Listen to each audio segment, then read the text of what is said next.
Good afternoon all. Good afternoon, ma'am.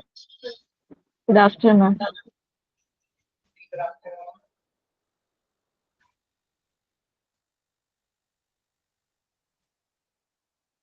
Good afternoon, ma'am. Good afternoon.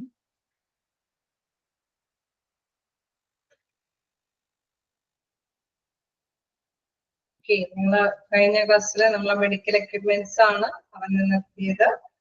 വായിച്ചു നോക്കിയായിരുന്നോ? നിഷ മാം ഇല്ലേ മാം? മാം ഇന്ന് ഉണ്ടാവില്ല, നെക്സ്റ്റ് ഡേയില് വരുന്നതാണ്.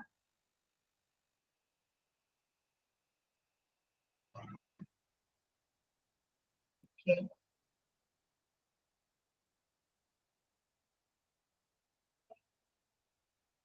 നമ്മളെ മെഡിക്കൽ എക്യുപ്മെന്റ്സിന്റെ കുറച്ച് ഭാഗം കണ്ടായിരുന്നു. മാമിന്റെ തീർന്നിട്ടില്ലേ പോർഷൻസ്? തീർന്നതല്ലേ മാമിന്റെ, നിഷ മാമിന്റെ? എന്തായാലും ക്ലാസ് കഴിയുന്നതിന് തീർച്ചയായിട്ടും ഉണ്ടാവും, നെക്സ്റ്റ് ക്ലാസ്സിൽ ഉണ്ടാവും. മാമിന്റെ ഇന്നിപ്പോ എന്തായാലും എന്നോട് എടുക്കാൻ പറഞ്ഞിട്ടുണ്ട്. ഓക്കെ, നോക്കാം. നമ്മള് അല്ലെ മെഡിക്കൽ എക്യുപ്മെന്റ്സിന്റെ ആണ് കുറച്ച് കവർ ചെയ്തത്. അതുവരെ നിങ്ങൾ നോക്കിയായിരുന്നോ? വായിച്ചു നോക്കിയായിരുന്നോ? എക്യുപ്മെന്റ്സ് ആയതുകൊണ്ട് തന്നെ എന്തെങ്കിലും കിട്ടാത്തതുണ്ടെങ്കിൽ നിങ്ങൾ തീർച്ചയായിട്ടും ചോദിക്കാം. കാരണം നമുക്ക് എന്തായാലും എക്യുപ്മെന്റ്സിന്റെ പോർഷനിൽ കുറച്ച് വരാനായിട്ടുള്ള സാധ്യതയുണ്ട്. ക്വസ്റ്റ്യൻസുകൾ പൊതുവെ വരാറുണ്ട്. പിന്നെ അത് മാത്രമല്ല, അതിന്റെ ജസ്റ്റ് ഒന്ന് എന്തിനു വേണ്ടിയിട്ടാണ് എന്നുള്ള കാര്യം നിങ്ങൾ മനസ്സിലാക്കി പോവുക. തീർച്ചയായിട്ടും ഇത് ഇപ്പൊ തന്നെ പഠിച്ചു പോവുക. കാരണം നിങ്ങൾക്ക് ഇനി പോർഷൻസ് എല്ലാം തന്നെ പഠിക്കാനുണ്ട് അല്ലെ. എക്യുപ്മെന്റ്സിന്റെ ഭാഗമെങ്കിലും ക്ലാസ്സിൽ തന്നെ വെച്ചിരുന്ന് പഠിച്ചു പോവുക. ബാക്കിയുള്ളത് മാത്രം നമുക്ക് സമയം കണ്ടെത്തി വായിച്ചു നോക്കിയാൽ മതി. എന്തെങ്കിലും ഉണ്ടെങ്കിൽ, ഡൗട്ടുകൾ ഉണ്ടെങ്കിൽ ക്ലിയർ ചെയ്ത് പോകാം. നമ്മള് EEG തുടങ്ങിയാണ് എടുക്കേണ്ടത് അല്ലെ. അതുവരേക്കും എടുത്തായിരുന്നല്ലേ? എക്കോ ടെസ്റ്റ് വരെയല്ലേ നമ്മള് പറഞ്ഞു നിർത്തിയത്? അപ്പൊ നമുക്ക് നെക്സ്റ്റ് EEG തുടങ്ങി എടുക്കാം. പതിയെ പതിയെ അല്ലെ നമ്മൾ ക്യാച്ച് ചെയ്ത് പോകുക. നിങ്ങൾ ഓരോന്നും ഓരോ മെഷീൻസിന്റെ വിധ. അപ്പൊ നിങ്ങൾക്ക് പ്രത്യേകിച്ച് ഇതിന് വേണ്ടിയിട്ട് ഇനി സമയം സ്പെൻഡ് ചെയ്യേണ്ടതായിട്ടുണ്ടാവില്ല. കുറേശ്ശെ നമുക്ക് എടുക്കാൻ എന്തായാലും അല്ലെ. നമുക്ക് കുറച്ച് ഭാഗം നോക്കാം. EEG എന്ന് പറയുമ്പോൾ നമുക്കറിയാം ഇലക്ട്രോ എൻസെഫലോഗ്രാം. അതാണ് അതിന്റെ ആ ഒരു full form. Electro encephalogram. Spelling വേണമെങ്കിൽ നിങ്ങൾ നോട്ട് ചെയ്തോളൂ. ENCE ഇലക്ട്രോ നിങ്ങൾക്കറിയാം. Electro ELECTRO electro encephalogram. ENCE PHAL or GRAM electro encephalogram. ഇതാണ് അതിന്റെ ഫുൾ ഫോം. പിന്നെ അതില് മറ്റൊരു പേരും കൂടി ഉണ്ട്, അതായത് ബ്രെയിൻ വേവ് ടെസ്റ്റ്. അത് കേൾക്കുമ്പോൾ നമുക്ക് ഇച്ചിരി കൂടി ക്ലാരിറ്റി കിട്ടും അല്ലെ. ബ്രെയിൻ വേവ് ടെസ്റ്റ് എന്നാണ് ഇതിന് മറ്റൊരു പേരിൽ അറിയപ്പെടുന്നത്. എന്താണ്? EEG electroencephalogram or brain wave test.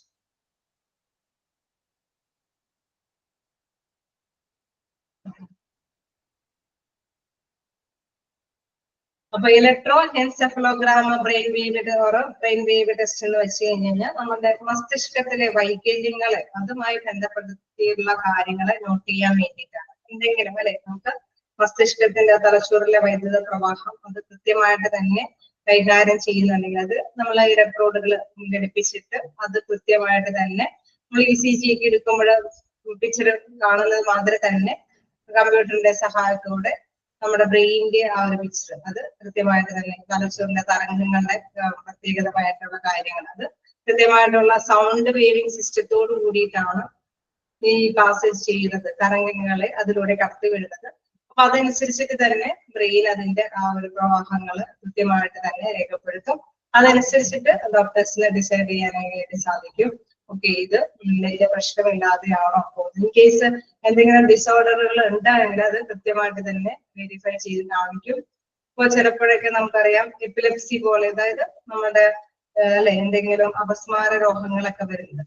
സാധാരണയായിട്ട് നമ്മളിപ്പോ ഒരു എക്സാമ്പിൾ പറഞ്ഞു കഴിഞ്ഞാൽ ഒരു ചൂട് അല്ലെ ഒരു തീയുടെ അടുത്ത് നമ്മള് കൈ കൊണ്ട് ചെല്ലുമ്പോൾ തന്നെ നമുക്കത് പിൻവലിക്കണം എന്ന ബ്രെയിൻ ആവശ്യപ്പെടും അല്ലെ. കാരണം അത് കൊള്ളും എന്നുള്ള ഒരു റെസ്പോണ്ടാണ് ബ്രെയിൻ തരുന്നത്.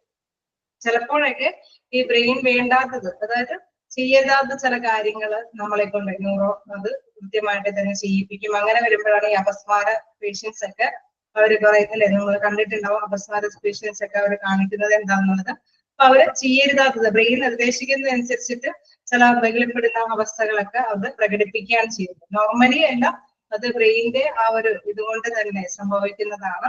അത്തരത്തിലുള്ള പ്രോബ്ലംസ് എല്ലാം കൃത്യമായിട്ട് വാച്ച് ചെയ്യുന്നത് ഇതെങ്ങനെയാണ് സംഭവിക്കുന്നത് കൃത്യമായിട്ട് നമുക്ക് ചെയ്യാനായിട്ടാണ് ഈ EEG ടെസ്റ്റ് നടത്തുന്നത്. And EEG is used to find the problems in the electrical function of the brain that may be connected with a certain brain disorders. The measurement given by an EEG are used to verify various conditions, including seizure disorder such as epilepsy, head injury. അതായത് തലയുമായി ബന്ധപ്പെട്ട എന്തെങ്കിലും മുറിവുകളോ അല്ലെങ്കിൽ മസ്തിഷ്കം മറ്റു രീതികളിലൊക്കെ നാഡീവ്യൂഹത്തിന് informations കൊടുക്കുന്നത് അത് അനുസരിച്ചിട്ട് പ്രവർത്തിക്കുന്ന അപസ്മാരം പോലെയുള്ള രോഗാവസ്ഥകൾ ഇതെല്ലാം കണ്ടുപിടിക്കുന്നതിന് വേണ്ടിയിട്ട് അതുമായി ബന്ധപ്പെട്ട മെഷർമെന്റ് കാര്യങ്ങളെല്ലാം കറക്റ്റായിട്ട് കൈകാര്യം ചെയ്യുന്നതിന് വേണ്ടിയിട്ടാണ് നമ്മുടെ ഇലക്ട്രോ എൻസെഫലോഗ്രാം എന്ന ഒരു ഇത് യൂസ് ചെയ്യുന്നത്. ഓക്കെ, എന്താണുള്ളത് എന്ന് വായിച്ചു നോക്കാം, അറ്റാച്ച് ചെയ്ത് പോവാം. EEG എന്താണുള്ളത്? എൻസെഫലോഗ്രാം അല്ലെ, electroencephalogram or brain wave test.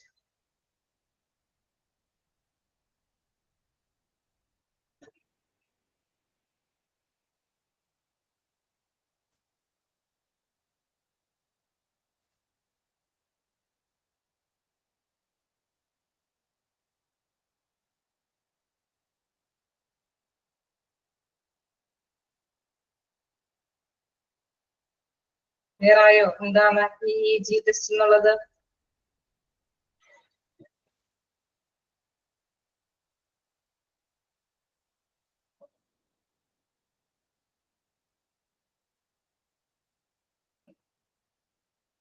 EEG test ഓക്കെയാണോ? വായിച്ചു നോക്കിയോ? അപ്പൊ നമ്മൾക്ക് നെക്സ്റ്റ് എന്താണ്? ഓക്കെയാണ്. അപ്പൊ നമുക്ക് നെക്സ്റ്റ് നോക്കാം എന്താണ് ഒഫ്താൽമോസ്കോപ്പ്. എന്താണ് ഒഫ്താൽമോസ്കോപ്പ് എന്ന് പറയുന്നത്? നമ്മൾ കാണുമ്പോൾ തന്നെ അറിയല്ലേ, നമ്മുടെ നേത്ര ചികിത്സയുമായി ബന്ധപ്പെട്ട് വരുന്ന ഒരു എന്താണ് അത്, എത്രത്തോളം അതെങ്ങനെയാണ് അതുമായി ബന്ധപ്പെട്ട നേത്രത്തിൻ്റെതായിട്ടുള്ള, അതായത് കണ്ണിന്റെ വൈകല്യങ്ങളെയൊക്കെ മനസ്സിലാക്കാൻ വേണ്ടിയിട്ടുള്ളത്. Ophthalmoscope, also called fundoscopy, is a test which permits a health professional to watch inside the buds of the eye and other structures using an ophthalmoscope or fundoscope. അതായത് നമ്മളുടെ നേത്രവുമായി ബന്ധപ്പെട്ട് അവിടെ നമുക്കറിയാം അല്ലെ, നമുക്ക് പെട്ടെന്ന് തന്നെ വിസിബിൾ അല്ല എങ്കിലും അതുമായി ബന്ധപ്പെട്ട് കുറച്ച് ഞരമ്പുകളോ അതിന്റെ ഉള്ളിലെ അല്ലെ അത് കവർ ചെയ്ത് സൂക്ഷിക്കാൻ വേണ്ടിയിട്ടുള്ള കുറച്ച് ഭാഗങ്ങളൊക്കെ ഉണ്ട് അല്ലെ.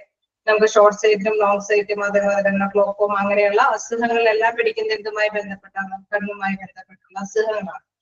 അപ്പൊ ഇത്തരത്തിലുള്ള കാര്യങ്ങൾ നമുക്ക് പെട്ടെന്ന് വിസിബിൾ ആവാൻ വേണ്ടിയിട്ട് ഉപയോഗിക്കുന്ന ഒരു ഉപകരണമാണ് ഒഫ്താൽമോസ്കോപ്പ്. അത് ഒഫ്താൽമോസ്കോപ്പ് അതുവഴിയാണ് ഒരു വ്യക്തിയുടെ കണ്ണിന്റെ ഉള്ളിലേക്കുള്ള ഭാഗങ്ങളുടെ ആ ഒരു പ്രവർത്തനങ്ങൾ, അതാണ് പറയുന്നത് ഫണ്ടോസ്കോപ്പി.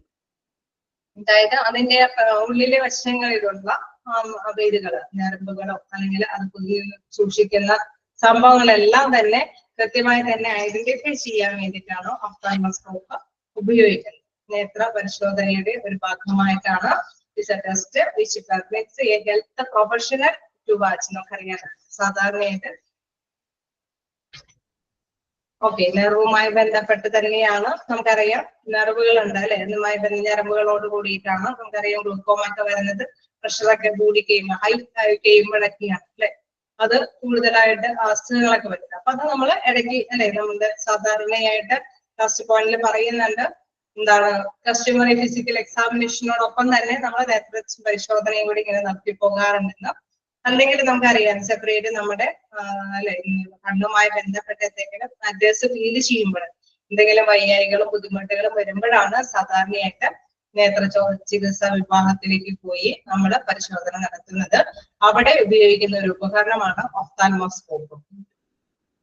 Okay, watch inside the funds of the I, അതായത് ഐയുടെ ഉള്ളിലുള്ള കാര്യങ്ങൾ അല്ലെ, അത് സൂക്ഷ്മ ഈ ഇതിന്റെ സഹായത്തോടു കൂടിയാണ് മനസ്സിലാക്കിയിരിക്കുന്നത്. And other structure use an ophthalmoscope or a fundscope. It is performed as a part of an eye examination and may be performed as part of a customary physical examination. മറ്റ് ഇതിന്റെ ഫിസിക്കൽ എക്സാമിനേഷന്റെ ഒപ്പം നടത്താം, അതല്ലെങ്കിൽ separate performed as part of an I, ഐക്ക് വേണ്ടി separate ആയിട്ട് നേത്ര ചികിത്സാ വിഭാഗത്തിൽ പോയി നമ്മൾ ഒഫ്താൽമോസ്കോപ്പ് വഴി നമ്മുടെ രോഗം നിർണ്ണയിക്കാറുണ്ട്. അപ്പൊ ജസ്റ്റ് വായിച്ചു നോക്കാം ഒഫ്താൽമോസ്കോപ്പ് എന്താണെന്നുള്ളത് ജസ്റ്റ് മനസ്സിലാക്കി വെക്കുക.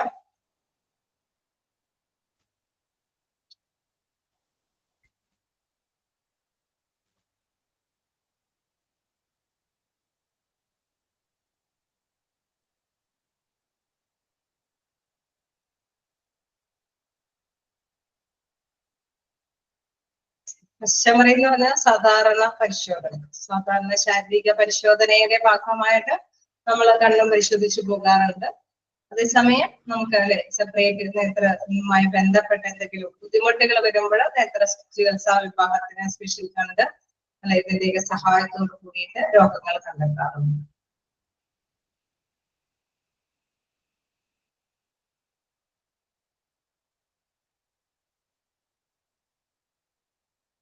ഓക്കെ അല്ലേ, ക്ലിയർ അല്ലേ? ഒഫ്താൽമോസ്കോപ്പ് എന്താണെന്ന് ഞാനിത് പതിയെ പതിയെ പോകുന്നത്, എന്തായാലും ഇച്ചിരി സമയങ്ങളുണ്ട്, നമുക്ക് ഒരുപാട് പോർഷൻസുകൾ തീരാനില്ല. അപ്പൊ നിങ്ങൾ ക്ലാസ് ഇരിക്കുമ്പോൾ തന്നെ പഠിച്ചു പോകുക എന്ന് ഓർത്തിട്ടാണ്.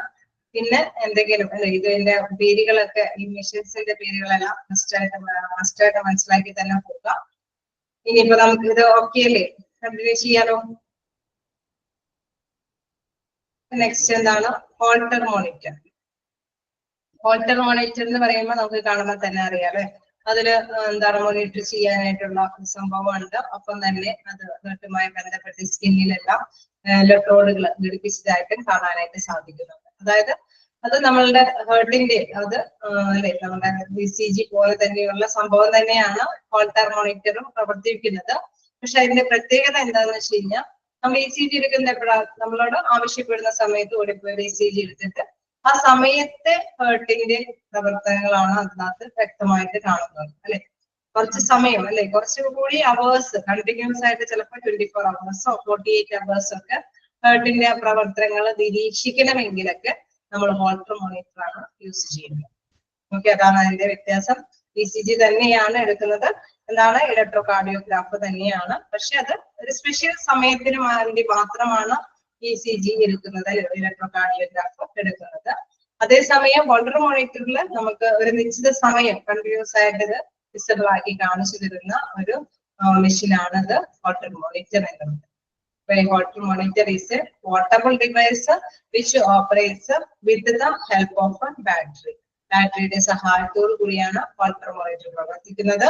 It measures and records your heart's functioning ECG continuously constantly for 24 to 48 hours or longer depending on the type of monitoring used. അതായത് നമ്മൾക്കിപ്പോ 24 മണിക്കൂർ 48 മണിക്കൂർ സ്ഥിരമായിട്ട് തന്നെ അത് ECG പ്രവർത്തനം കാണിച്ചു തരും.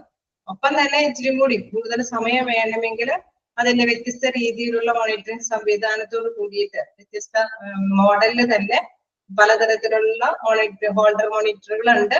കൂടുതൽ സമയം യൂസ് ചെയ്യേണ്ടി വരുന്ന മോണിറ്റർ ആണെങ്കിൽ ആ രീതിയിലുള്ള മോണിറ്റർ മെഷീനുണ്ട്. അപ്പൊ അതനുസരിച്ചിട്ട് തന്നെ വ്യത്യസ്തമായിട്ട് longer depending on the type of monitoring use. അപ്പൊ കൂടുതൽ സമയം പ്രവർത്തിക്കേണ്ടതാണെങ്കിൽ നമുക്കറിയാം ബാറ്ററിയുടെ ഫംഗ്ഷൻ കൂടുതൽ ഇച്ചിരി കൂടി ഇതാവണം അല്ലെ. അപ്പൊ അതനുസരിച്ചിട്ടുള്ള മോണിറ്ററിംഗ് കപ്പാസിറ്റി ഉള്ള ഹോൾട്ടർ മോണിറ്റർ ആയിരിക്കണം യൂസ് ചെയ്യേണ്ടത്. Then the instrument has the size of a small camera. It has pairs with the silver dollar size electrodes that fix to your skin. അതായത് നമ്മൾ കണ്ടിരുന്നു അല്ലെ, ഇലക്ട്രോഡ്സുകളൊക്കെ അവിടെ ഘടിപ്പിച്ചിട്ടുണ്ട്. അതോടൊപ്പം തന്നെ അതില് എന്താണ് ചെറിയൊരു സ്മോൾ ക്യാമറയും ഉണ്ട്. അതനുസരിച്ചിട്ട് തന്നെ ECG അത് കൃത്യമായിട്ട് മോണിറ്റർ ചെയ്ത് കാണിക്കുകയാണ് ചെയ്യുന്നത്. ഹോൾട്ടർ മോണിറ്റർ ഒന്ന് വായിച്ചു നോക്കുക. ഇതെല്ലാം ഓരോ മെഷീൻസ് ആണ് അല്ലെ. ഈ മെഷീൻസ് ഉപയോഗിച്ചിട്ട് ഈ മെഷീനൊക്കെ ഉപയോഗിച്ചിട്ട് ഡോക്ടേഴ്സിന് അവരുടെ കണ്ടിന്യൂസ് ആയിട്ടുള്ള കാര്യങ്ങൾ കൃത്യമായിട്ട് മോണിറ്റർ ചെയ്തിട്ട് എന്താണെന്ന് അല്ലെ രോഗവും അതുമായി ബന്ധപ്പെട്ട ചികിത്സാ കാര്യങ്ങളൊക്കെ മുന്നോട്ട് കൊണ്ടുപോകാനായിട്ട് സാധിക്കും എന്നുള്ളതാണ്.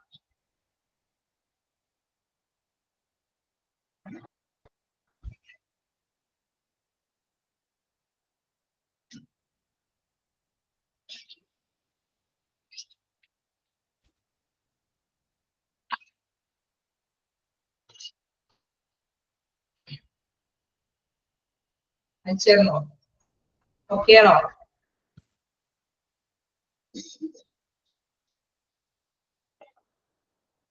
എന്തെങ്കിലും ഡൗട്ടുകൾ ഉണ്ടെങ്കിൽ അപ്പൊ ചോദിച്ചു പോവാട്ടോ. ഓക്കെ, നെക്സ്റ്റ് എന്താണ്? Cardiac table. ഇതൊക്കെ നമ്മൾ കാണുന്ന ഒരു ഇതാണ് അല്ലെ, ഡിവൈസ് സംഭവങ്ങളാണ്. കാരണം മറ്റേത് ചിലപ്പോൾ നമ്മൾ റയർ ആയിട്ടൊക്കെ ആയിരിക്കും കണ്ടേക്കുന്നത്. അതേസമയം ഇത് നമ്മൾ മിക്കപ്പോഴും കാണുന്ന ഒരു ടേബിൾ ആണ് അല്ലെ. എന്തെങ്കിലും അഡ്മിഷനുമായി ബന്ധപ്പെട്ട ഹോസ്പിറ്റലൊക്കെ ഉള്ളപ്പോൾ കാർഡിയക് ടേബിൾ ഒക്കെ മിക്കവാറും എല്ലാവരും കണ്ടിട്ടുണ്ടാവും. A table in the hospital for patients use when hospitalized. Bed table in front with a pillow on it. Patient can incline forward and take rest. അതായത് ഈ ടേബിൾ എന്ന് പറയുന്നത് സാധാരണയായിട്ട് നമ്മൾ അഡ്മിഷൻ ആവുന്ന പേഷ്യന്റുകൾക്ക് ഉപയോഗിക്കുന്നതാണ്. Bed table set in front with a pillow on it. ഒരു പില്ലോ ഒക്കെ ഉപയോഗിച്ചിട്ട് അല്ലെ പേഷ്യൻസിന് റെസ്റ്റ് ചെയ്യാനായിട്ട് ഉപയോഗിക്കാം. Patients can incline forward and take rest. നമുക്കറിയാം അല്ലെ, ശ്വാസം മുട്ടൊക്കെ ഉള്ള പേഷ്യൻസ് ഒക്കെ ആണെങ്കിൽ അവർ ചെരിഞ്ഞ് അല്ലെ, ഇൻക്ലൈൻ വെച്ച് ചെരിഞ്ഞ് തന്നെ അവർക്ക് തലവണയൊക്കെ പിന്നൊക്കെ വെച്ചിട്ട് റെസ്റ്റ് ചെയ്യാനൊക്കെ ആയിട്ട് സാധിക്കും എന്നുള്ളതാണ്. Then table without a pillow is used for writing and meals. അതായത് പില്ലോ ഇല്ലാതെ അവർക്ക് എഴുതാനായിട്ടും എന്തെങ്കിലുമൊക്കെ എഴുതാൻ വേണ്ടിയിട്ട് ഉപയോഗിക്കാം. അതല്ലെങ്കിൽ ഭക്ഷണമൊക്കെ കഴിക്കാൻ വേണ്ടിയിട്ട് വേണ്ടിയിട്ടും ഈ ടേബിള് ഉപയോഗിക്കാം. Used for patient with cardiac conditions and asthma patients അല്ലെങ്കിൽ കാർഡിയക് കണ്ടീഷൻസ് ഒക്കെ ഉള്ള പേഷ്യൻസ് ഒക്കെ ഇത്തരം ടേബിളുകളാണ് ഉപയോഗിക്കാറ്. ടേബിളുകൾ ഉപയോഗിക്കാറുണ്ട് എന്നുള്ളതാണ്. Used for patients with cardiac conditions and asthma patients. Okay, വായിച്ചു നോക്കാം. നിങ്ങൾക്ക് അറിയാവുന്നത് തന്നെയാണ്. എന്തെങ്കിലും ചോദിക്കാം.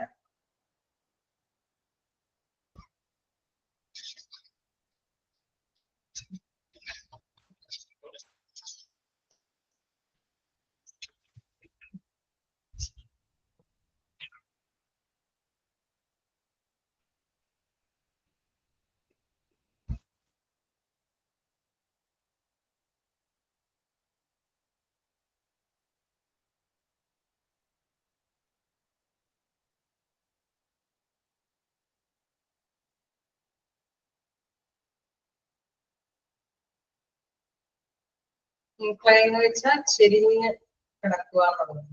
നമ്മൾ നിവർന്ന് കിടക്കാതെ അല്ലെ, ആസ്മ പേഷ്യൻസ് ഒക്കെ ആണെങ്കിൽ നമുക്കറിയാം നിവർന്ന് കിടക്കുമ്പോൾ അവർക്ക് ശ്വാസതടസ്സമൊക്കെ ഉണ്ടാവാനായിട്ടുള്ള സാധ്യതയൊക്കെ കൂടുതലാണ്.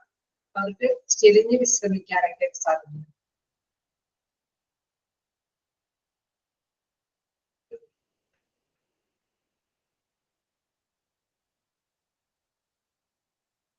ഓക്കെ അല്ലേ? നെക്സ്റ്റ് എന്ന് പറയുന്നത് EMG. ഓക്കെ, EMG എന്ന് പറയുമ്പോൾ എന്താണ്? ഇലക്ട്രോമയോഗ്രാഫി. ഇലക്ട്രോമിയോഗ്രാഫി എന്ന് പറയുന്നത് muscle response or electrical functioning response to a nerve stimulation of the muscle. അതായത് മസിലുകൾ എന്ന് പറയുമ്പോൾ നമുക്കറിയാലോ, നമുക്ക് പേശികളുണ്ട് അല്ലെ. എന്ത് പ്രവർത്തനം ചെയ്യുമ്പോൾ ഒരു സാധനം നമ്മളൊരു ബുക്ക് എടുക്കണമെങ്കിൽ നമുക്ക് ആ കൈ വഴങ്ങണം അല്ലെ, ആ ബുക്ക് നമ്മുടെ കയ്യിൽ പിടിച്ചാൽ കിട്ടണമെങ്കിൽ. അതല്ലെങ്കിൽ എന്താണ്, വഴങ്ങിയില്ലെങ്കിൽ എന്താണ്, ആ ബുക്കിന് ആവശ്യം നമുക്ക് ആഗ്രഹം ഉണ്ടാവാം, പക്ഷെ അത് എടുക്കാനായിട്ട് പറ്റും. നമ്മുടെ പേശികൾ അതിനനുസരിച്ചിട്ട് ചുരുങ്ങുകയും വിവരുകയും ഒക്കെ വേണം. അപ്പൊ അത്തരത്തിലുള്ള പ്രവർത്തനങ്ങൾ ചിലപ്പോ എന്താണ് നമ്മുടെ ന്യൂറോ നമ്മളോട് ആവശ്യപ്പെടും. അതായത് നമ്മുടെ ബ്രെയിൻ ആവശ്യപ്പെടും ബുക്ക് എടുക്കാനായിട്ടുള്ളത്. അതനുസരിച്ചിട്ട് ഒരുപക്ഷെ നമ്മൾ പോകും, പക്ഷെ ബുക്ക് എടുക്കാനായിട്ട് നമ്മുടെ പേശി അതിന് അനുവദിക്കുന്നില്ലാത്ത സ്ഥിതികൾ. അത്തരത്തിലുള്ള കാര്യങ്ങൾ വരുമ്പോഴാണ് EMG ടെസ്റ്റ് വിധേയമാകുന്നത്. അതായത് ഇലക്ട്രോമിയോഗ്രഫി എന്നത് പേശികളുടെയും അവയെ നിയന്ത്രിക്കുന്ന നാഡീകോശങ്ങളുടെയും ആരോഗ്യസ്ഥിതി വിലയിരുത്തുന്ന ഒരു ഡയഗ്നോസ്റ്റിക് പ്രക്രിയയാണ്. അതായത് പേശികളുടെയും അവയെ നിയന്ത്രിക്കുന്ന നാഡീകോശങ്ങളുടെയും ആരോഗ്യം. നമ്മൾ നേരത്തെ പറഞ്ഞു അല്ലെ, നമ്മുടെ ബ്രെയിൻ ആവശ്യപ്പെടുന്ന അനുസരിച്ചിട്ട് മസിലുകൾക്ക് അത് പേശികൾക്ക് അത് ചെയ്യാനായിട്ടുള്ള ഒരു കപ്പാസിറ്റി അത് ഉണ്ടാവണം അല്ലെ. അത് മസ്റ്റായിട്ടും ഉണ്ടായില്ലെങ്കിൽ അത് ഒരു പ്രോബ്ലം തന്നെയാണ്. അത് അല്ലെ, അത് വിലയിരുത്തുന്ന ഒരു ഡയഗ്നോസ്റ്റിക് പ്രക്രിയയാണ് എന്തെന്ന് പറയുന്നത് ഇലക്ട്രോമിയോഗ്രാഫി എന്ന് പറയുന്നത് കൊണ്ട് ഉദ്ദേശിക്കുന്നത്. ഇൻ കേസ് നാഡി വൈകല്യങ്ങള് ചിലപ്പോൾ ഒരുപക്ഷെ ഞരമ്പുകളും പേശികളും കേടുപാടുകൾ സംഭവിച്ചത് കൊണ്ടായിരിക്കും നമുക്ക് എടുക്കാൻ പറ്റാതെ വരുന്നത്. അതല്ലെങ്കിൽ എന്താണ്, തലച്ചോറിൽ നിന്നും ഞരമ്പുകളിൽ നിന്നും സന്ദേശങ്ങൾ സ്വീകരിക്കാൻ കഴിയാതെ വരുന്നതുകൊണ്ടായിരിക്കും. ഒരുപക്ഷെ ഈ സന്ദേശങ്ങൾ കിട്ടിയിട്ട് ആ പേശികൾക്ക് അത് എടുക്കാൻ പറ്റാതെ എന്തെങ്കിലും കേടുപാടുകൾ ഈ ഞരമ്പുകൾക്കോ അല്ലെങ്കിൽ പേശികൾക്കോ സംഭവിച്ചത് കൊണ്ടായിരിക്കാം. അതല്ലെങ്കിൽ എന്താണ്, നമുക്ക് ഓക്കെയാണ്, നമ്മുടെ പേശികളും ഞരമ്പുകളും ഓക്കെയാണ്, പക്ഷെ അല്ലെ നമ്മുടെ ബ്രെയിനിൽ നിന്ന് വരുന്ന ആ സന്ദേശങ്ങൾ സ്വീകരിക്കാനുള്ള കപ്പാസിറ്റി അത് അവർക്ക് ഇല്ലാത്തത് കൊണ്ടായിരിക്കും. അപ്പൊ എന്ത് തന്നെയാണെങ്കിലും എന്തിന്റെയാണ് ഈ പ്രോബ്ലം സംഭവിച്ചത് എന്നുള്ളത് എക്സാമിൻ ചെയ്ത് മനസ്സിലാക്കി എടുക്കാൻ വേണ്ടിയിട്ടാണ് എന്താണ് ഇലക്ട്രോമിയോഗ്രാഫി എന്ന test വിധേയമാക്കുന്നത്. The test is used to help find neuromuscular deformity in the course of the test. One or more small needles, also called the electrodes, are connected through the skin into the muscle. അപ്പൊ ഈ മസിലുകളെല്ലാം ഒന്നോ രണ്ടോ ഇലക്ട്രോൺസിന്റെ സഹായത്തോട് കൂടിയിട്ടാണ് ഈ machines വെച്ചിട്ട് എന്താണ് correct ആയിട്ടുള്ള ഈ കാര്യം മനസ്സിലാക്കി എടുക്കുന്നത്.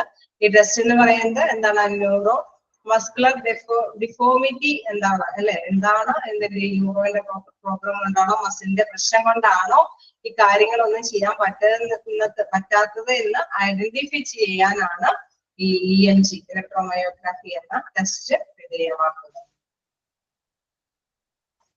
ഓക്കെ, ജസ്റ്റ് വായിച്ചു നോക്കാം.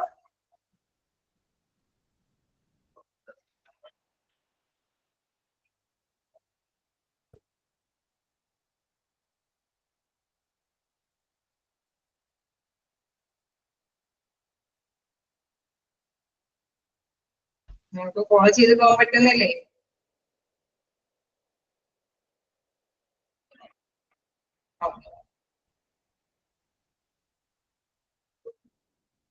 ഓക്കെ ഓക്കെ നമുക്ക് കണ്ടിന്യൂ ചെയ്ത് പോവാം. ഞങ്ങൾ ഇപ്പൊ ഇതുവരെ ഒരു കുറെ അല്ലെ നമ്മൾ കുറച്ച് 23 മെഷീൻസിന്റെ കാര്യങ്ങളെ കുറിച്ച് പഠിച്ചു. നിങ്ങൾ എന്തായാലും ഇടയ്ക്കിടയ്ക്കൊന്ന് വായിച്ചു വരുന്നോട്ടാണ്, അല്ലെങ്കിൽ മെഷീൻസ് ഇതിന്റെ ഉപയോഗക്രമം എന്താണെന്നുള്ളത് നമുക്ക് ഒറ്റ ഇതിലല്ലേ നമ്മള് ക്വസ്റ്റ്യൻ വരുമ്പോഴും ഒരുപാട് അതിനെ കുറിച്ച് അറിയുമ്പോൾ ഇത് എന്തിനാണ് ഈ ഏത് മെഷീൻ ഉപയോഗിച്ചിട്ടാന്നുള്ളത് പെട്ടെന്ന് നമുക്ക് എക്സാം ചെയ്യല്ലേ, നമ്മളത് കറക്റ്റ് ആയിട്ട് ചൂസ് ചെയ്തെടുക്കണം.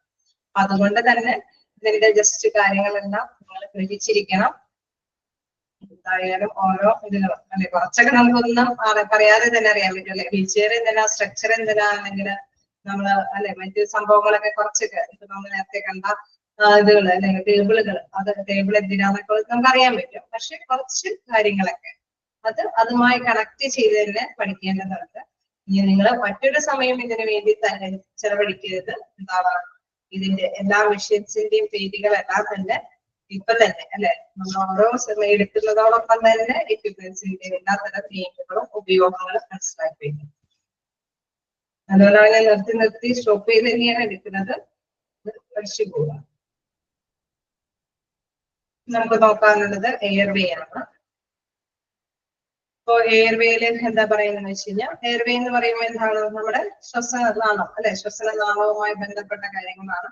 പ്രധാനമായിട്ടും നമ്മുടെ ഹ്യൂമൻ ബോഡിയിലെ എയർവേസ് ഏതൊക്കെയാണെന്ന് അറിയാമോ?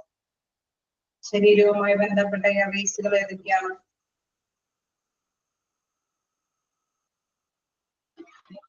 നമുക്ക് ശ്വാസം ഉള്ളിലേക്ക് കിട്ടാത്തക്ക വിധത്തിൽ ഏതൊക്കെ പ്ലേസിൽ കൂടിയാണ് ശ്വാസം കിട്ടുക? Nose, mouth, okay, throat, okay, തൊണ്ട, മൗത്ത് തുറന്നു കഴിയുമ്പോൾ. ഓക്കെ, അപ്പൊ 1, 2, 3 പ്ലേസിലൂടെയാണ് നമ്മള് വായു എടുക്കുന്നത് അല്ലെ. നമ്മുടെ ശ്വാസം നിലനിർത്താൻ വേണ്ടിയിട്ടുള്ള വായു ഓക്സിജൻ സ്വീകരിക്കുന്നത് ഇത്തരത്തിലുള്ള ഇതിലൂടെയാണ്. അപ്പൊ it is a medical device called, ഇവിടെ കുറെ കണ്ട ട്യൂബുകളൊക്കെ ഘടിപ്പിച്ച് വയറുകളും ഇതുകളൊക്കെ കാണിച്ചിട്ടുണ്ട്. അതെന്തുകൊണ്ടാന്ന് വെച്ച് കഴിഞ്ഞാൽ നമുക്ക് ശ്വാസം നിലനിർത്താൻ വേണ്ടിയിട്ട് ഉള്ള ഇത് അല്ലെ. അത് ഏതെങ്കിലും ഭാഗങ്ങളുടെ എന്തെങ്കിലും ഡാമേജ് സംഭവിക്കുകയാണെങ്കിൽ കുറെ ട്യൂബുകളുടെ സഹായത്തോടുകൂടിയാണ്. നമ്മൾ നേരത്തെ കണ്ടുവരുന്ന പോലെ എൻഡോട്രിയക്കൽ ട്യൂബ്, പിന്നെ നമ്മുടെ റൈസ് ട്യൂബുകൾ ഭക്ഷണവുമായി ബന്ധപ്പെട്ട് വേണ്ടിയിട്ട് അതിലൂടെ ഭക്ഷണം പാസ് ചെയ്യാൻ വേണ്ടിയിട്ട് അങ്ങനെ പലതരത്തിലുള്ള വ്യത്യസ്ത തരത്തിലുള്ള ട്യൂബുകൾ ഉപയോഗിച്ചിട്ടാണ് നമ്മളുടെ ഭക്ഷണ കാര്യങ്ങളും അതേപോലെ തന്നെ ഓക്സിജൻ ശ്വാസ കാര്യങ്ങളൊക്കെ നിലനിർത്തിക്കൊണ്ടു പോകുന്നത്. അതാണ് എയർവേയിൽ ഉൾപ്പെടുത്തുന്നത്. It is a medical device called airway or adjunct. It is used to sustain or open patient's airway.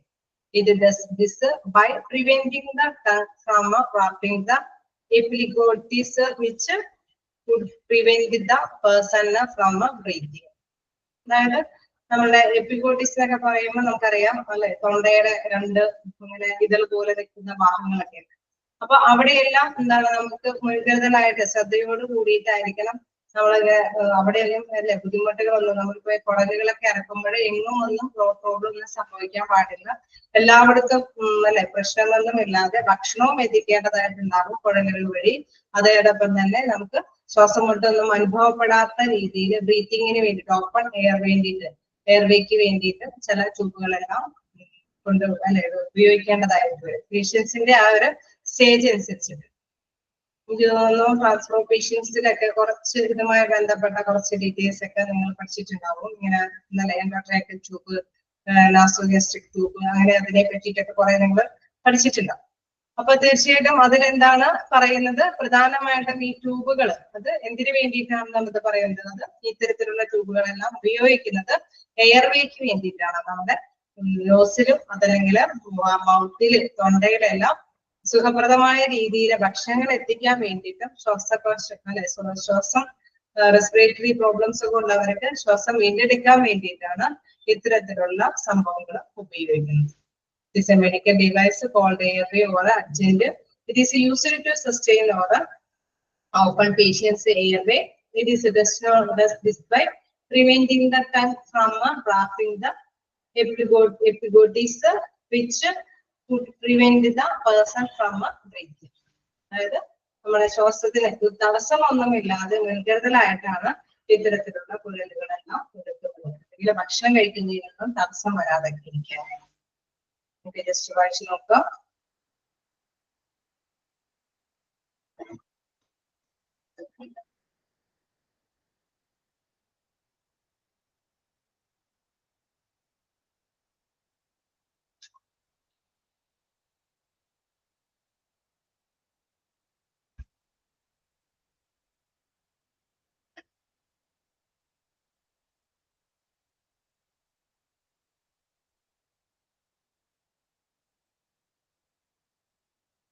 Continue ചെയ്യാലോ?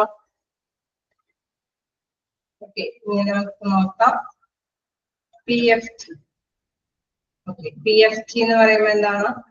Pulmonary function test. ഇത് നിങ്ങൾ കാണുന്നുണ്ട് വിസിബിൾ ആയിട്ട് അല്ലെ, ഒരു ECG പോലെ തന്നെ കാര്യം രേഖപ്പെടുത്താൻ വേണ്ടിയിട്ട് മോണിറ്റർ ചെയ്ത് വെച്ചിരിക്കുന്ന കമ്പ്യൂട്ടർ സിസ്റ്റം ഉണ്ട്. ഒപ്പം തന്നെ അല്ലെ ഒരു മെഷീൻ വെച്ചിട്ടാണ് ബ്രീത്തിങ് കാണിക്കുന്നത്. ഇതിന്റെ പ്രധാനപ്പെട്ട പ്രവർത്തനം എന്ന് പറയുന്നത് are a collection of a test that measure how ably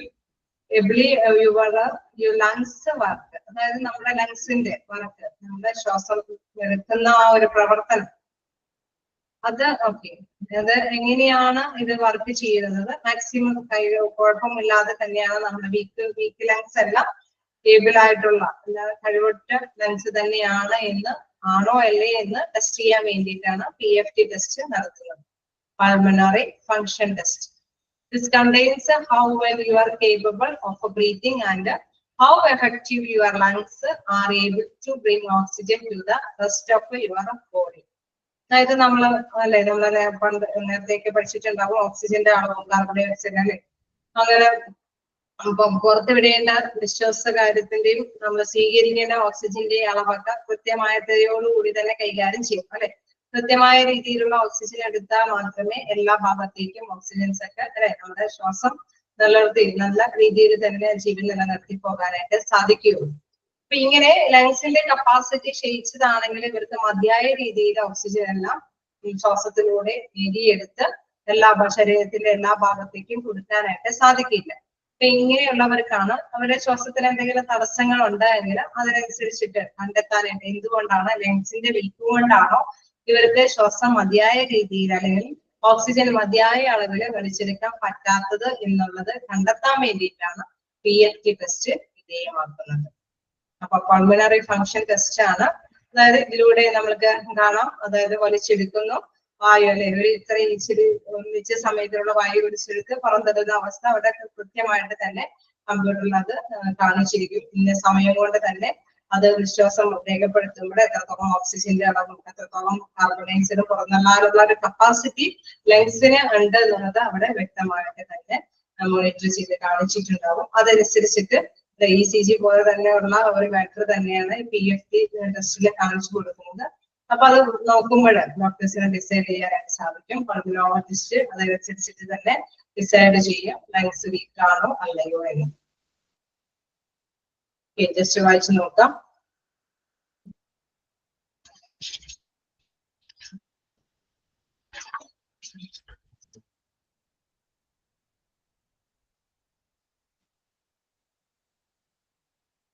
നിങ്ങൾക്ക് നെക്സ്റ്റ് തുടങ്ങി മിസ് എടുത്ത് തുടങ്ങിയായിരുന്നു അഹിത മിസ് യൂറോഫ്ലോമീറ്റർ.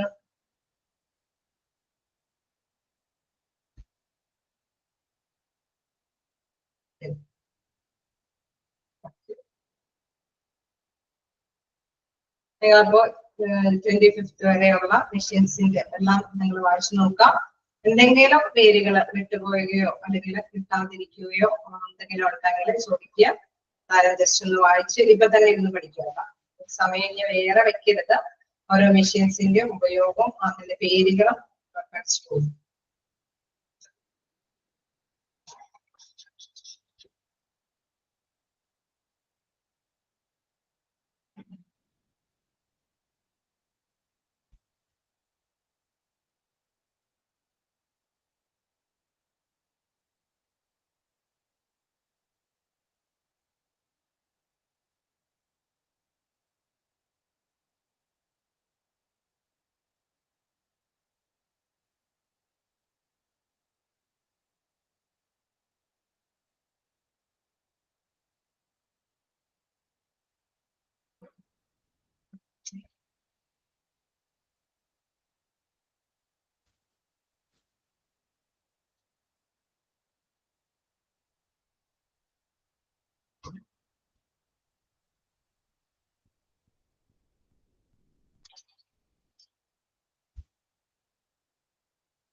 പറയാം, നിയമിച്ചോടെ പറയാം.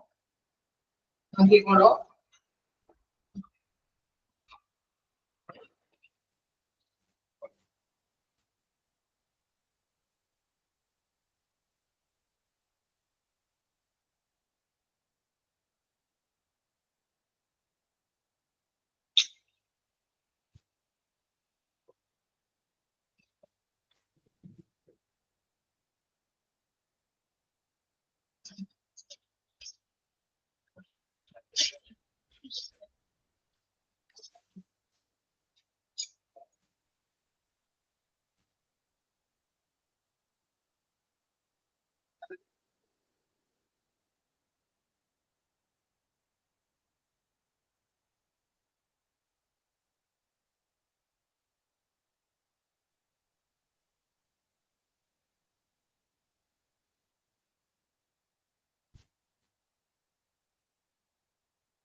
നോക്കാം.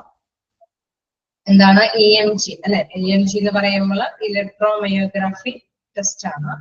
ഇലക്ട്രോമയോഗ്രാഫി ടെസ്റ്റ് ഇതുകൊണ്ട് ഉദ്ദേശിക്കുന്നത് എന്താണെന്ന് വെച്ച് കഴിഞ്ഞാൽ പേശികൾ, മസിൽസിന്റെ റെസ്പോൺസുകൾ അല്ലെങ്കിൽ ഇലക്ട്രിക്കൽ ഫങ്ഷൻ ആണ് പ്രധാനമായിട്ട്. നെർവസുമായി ബന്ധപ്പെട്ട മസിൽസിന്റെ റെസ്പോൺസുകൾ എങ്ങനെയാണെന്നാണ് കൃത്യമായിട്ട് അതുവഴി ആ ഒരു ഇലക്ട്രോമയോഗ്രാഫി വഴി നമ്മൾ വ്യക്തമാക്കുന്നത്, കണ്ടെത്തുന്നത്. അപ്പൊ അതിലെന്താ പറയണെന്ന് വെച്ച് കഴിഞ്ഞാൽ എന്താണ് പേശികളുടെയും അവയെ നിയന്ത്രിക്കുന്ന നാഡീകോശങ്ങളുടെയും ആരോഗ്യസ്ഥിതി.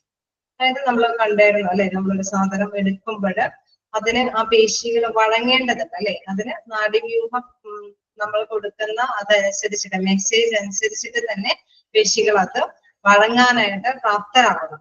അപ്പൊ അതിന്റെ ആരോഗ്യസ്ഥിതി വിലയിരുത്തുക. ഒരു പക്ഷെ ഇതിന്റെ ഈ ഒരു പേശികൾക്ക് ആരോഗ്യക്കുറവുകൾ എന്തെങ്കിലും ഉണ്ടാകാം. അതല്ലെങ്കിൽ നാഡീകോശങ്ങൾ തരുന്നത് അത് മെസ്സേജ് ആ ഒരു സന്ദേശം സ്വീകരിക്കാനുള്ള കുറവുകൊണ്ടായിരിക്കാം, പ്രതികരിക്കാനുള്ള കുറവുകൊണ്ടായിരിക്കാം. അത് കണ്ടെത്താൻ വേണ്ടിയിട്ട് ആരോഗ്യസ്ഥിതി വിലയിരുത്തുന്നു ഒരു ഡയഗ്നോസ്റ്റിക് പ്രക്രിയയാണ്. പേശികളുടെ തകരാറുകൾ അല്ലെങ്കിൽ നാഡി വൈകല്യങ്ങൾ ഞരമ്പുകളും പേശികളും കേടുപാടുകൾ സംഭവിക്കുമ്പോൾ ഉണ്ടാവാം. അതല്ലെങ്കിൽ എന്താണ്, അവർക്ക് തലച്ചോറിൽ നിന്നും ഞരമ്പുകളിൽ നിന്നും സന്ദേശങ്ങൾ സ്വീകരിക്കാൻ കഴിയാതെ വരിക, അല്ലെങ്കിൽ അവയ്ക്ക് പ്രതികരിക്കാൻ കഴിയാതെ.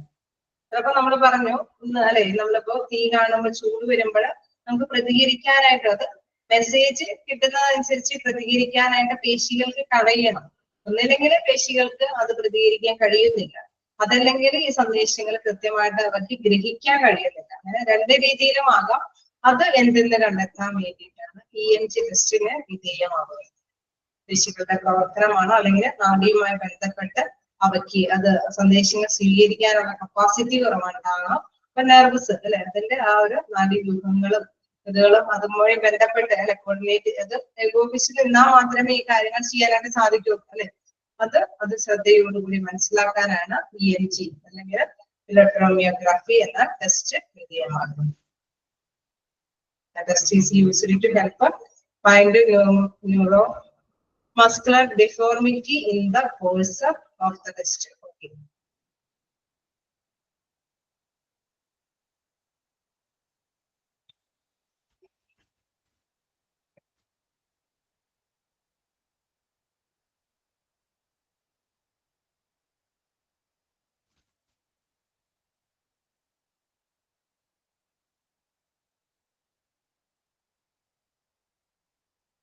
നമ്മൾ പഠിച്ചു തുടങ്ങിയ മറ്റു പോർഷൻസ് ഒക്കെ നമ്മുടെ ഭാഗങ്ങളൊക്കെ എടുത്തു തുടങ്ങിയ എന്തെങ്കിലും ഡൗട്ടുകൾ കയറി വരുന്നുണ്ടോ? വായിച്ചു നോക്കുമ്പോ എന്തെങ്കിലും നമുക്ക് എന്തെങ്കിലും ഭാഗം റിവൈസ് ചെയ്ത് തുടങ്ങണോ? ഉണ്ടെങ്കിൽ ഒന്നും കൂടി റിവൈസ് ചെയ്യാനായിട്ട് എനിക്ക് തോന്നുന്നു മിക്കവാറും ഈ എക്യുപ്മെന്റ്സ് ഞാൻ തന്നെ കവർ ചെയ്തതിന്റെ വരുമായിരിക്കും. അപ്പോ എങ്ങനെയും നോക്കട്ടെ, അതല്ലെങ്കിൽ ഞാൻ തന്നെ കണ്ടിന്യൂ ചെയ്യേണ്ടതായിട്ട് വരും. അപ്പൊ നമുക്ക് ഇതിനോടൊപ്പം തന്നെ ഇത് കഴിഞ്ഞിട്ട് നമുക്ക് റിവൈസ് ചെയ്യാനായിട്ട് സാധിച്ചില്ലെങ്കിൽ പണിയാണ്. അപ്പൊ അതുകൊണ്ട് ഇതോടൊപ്പം തന്നെ നമുക്ക് നമ്മുടെ പോർഷൻസ് റിവൈസ് ചെയ്ത് പോയാലോ? കുറച്ച് ഭാഗം എടുക്കാം, ബാക്കി കുറച്ച് ഭാഗം നമുക്ക് മെഷീൻസ് അല്ലെ എല്ലാം കൂടി ഒന്നിച്ചിരുന്ന മെഷീൻസിന് മാത്രം കൈകാര്യം ചെയ്ത് ബുദ്ധിമുട്ടാവോ? അല്ലെങ്കിൽ മെഷീൻസ് മാത്രം കൈകാര്യം ചെയ്തിട്ട് മതിയോ? ഞാൻ ഇന്നൊരു ചാപ്റ്റർ എടുത്തു കൊണ്ടിട്ടുണ്ട് ബേസിക് ഓഫ് കമ്പ്യൂട്ടർ, ഇതിനോടൊപ്പം റിവൈസ് ചെയ്യാനായിട്ട്.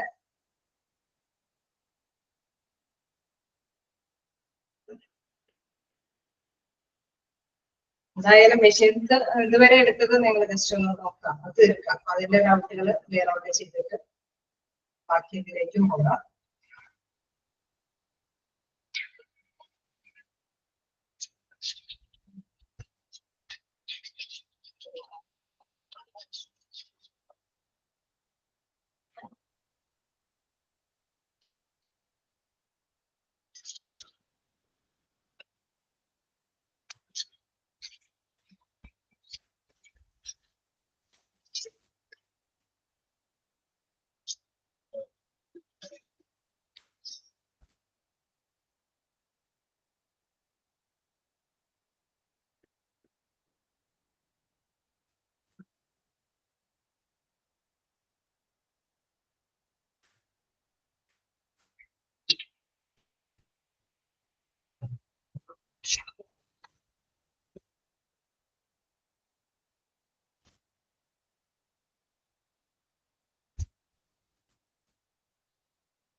Okay, good.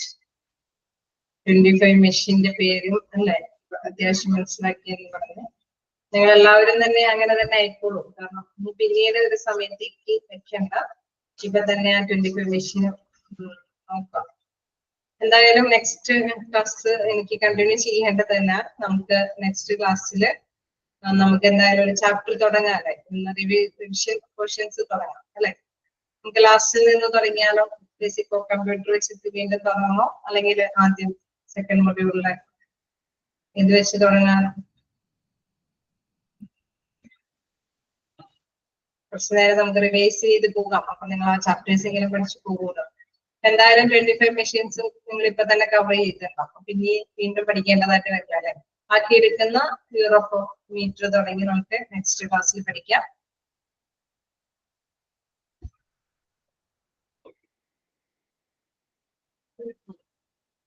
ഓക്കെ, അപ്പൊ നമുക്ക് നെക്സ്റ്റ് ക്ലാസ്സിൽ എടുക്കുമ്പോൾ ബേസിക് ഓഫ് കമ്പ്യൂട്ടർ നിങ്ങൾ എടുക്കുമല്ലോ. അപ്പൊ നമുക്കൊന്ന് സ്റ്റാർട്ട് ചെയ്ത് തുടങ്ങാം റിവൈസിന്റെ ഭാഗമായിട്ട്.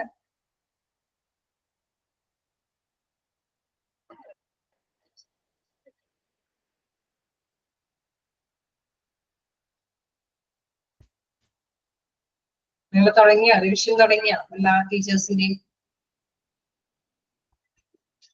കാരണം നിങ്ങൾക്ക് കുറച്ച് കഴിയുമ്പോഴേക്കും നിങ്ങളുടെ എക്സാം ഡേറ്റ് ഒക്കെ തന്നിട്ടുണ്ടാവും തോന്നുന്നു, ഇല്ലേ? തന്നില്ലായിരുന്നോ? റിവിഷൻ തുടങ്ങിയോ? റിവിഷനും തുടങ്ങുന്നത് തന്നെയാണോ പറയുന്നത്?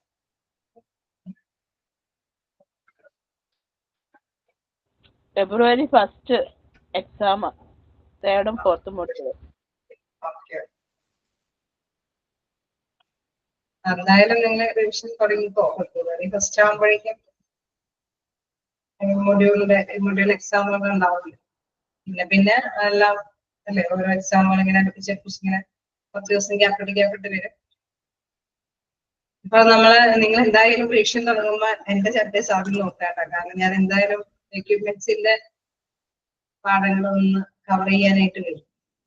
ഭാഗങ്ങൾ എടുക്കേണ്ടതുണ്ടെങ്കിൽ തീർച്ചയായിട്ടും എടുക്കാനായിട്ട് വരും. അപ്പൊ നമുക്ക് റിവൈസ് ചെയ്യുന്ന ഭാഗങ്ങൾ അത് ക്ലിയർ ഔട്ട് ചെയ്ത് പോകും. മാം ഒരു കാര്യം ചോദിച്ചോട്ടെ? ചോദിച്ചോ. മാം കുറച്ച് ടഫായിട്ട് തോന്നുന്ന ഇതൊക്കെ പോർഷനൊക്കെ ഒന്ന് റിവിഷൻ ചെയ്ത് തരുമോ? ഒന്ന് പറയൂ. അതാ ഞാൻ ചോദിച്ചിരുന്നു, ഏതെങ്കിലും ടഫായ ഭാഗങ്ങൾ കഴിഞ്ഞ ക്ലാസ്സിൽ ഞാൻ ചോദിച്ചിരുന്നു. ടഫായിട്ടുള്ള ഏതെങ്കിലും ഭാഗങ്ങൾ ഉണ്ടെങ്കിൽ നിങ്ങളൊന്ന് പറയുകയാണെങ്കിൽ എനിക്കത് റിവൈസ് ചെയ്ത് തരാനായിട്ട് താല്പര്യമുണ്ട്. കാരണം ഇത് മാത്രം സ്ലോ ആയിട്ടല്ലല്ലോ നമ്മൾ പോർഷൻസ് എടുത്തത്. നമുക്കറിയാം, നിങ്ങൾക്കും അറിയാം പോർഷൻസ് അത്രയും അല്ലെ, ഇത്രയും കൂടുതലായിരുന്നു. അപ്പൊ ഞാനൊക്കെ ആണെങ്കിലും ഇത്തിരി സ്പീഡിലൊക്കെ തന്നെ വിട്ടേക്കണേ.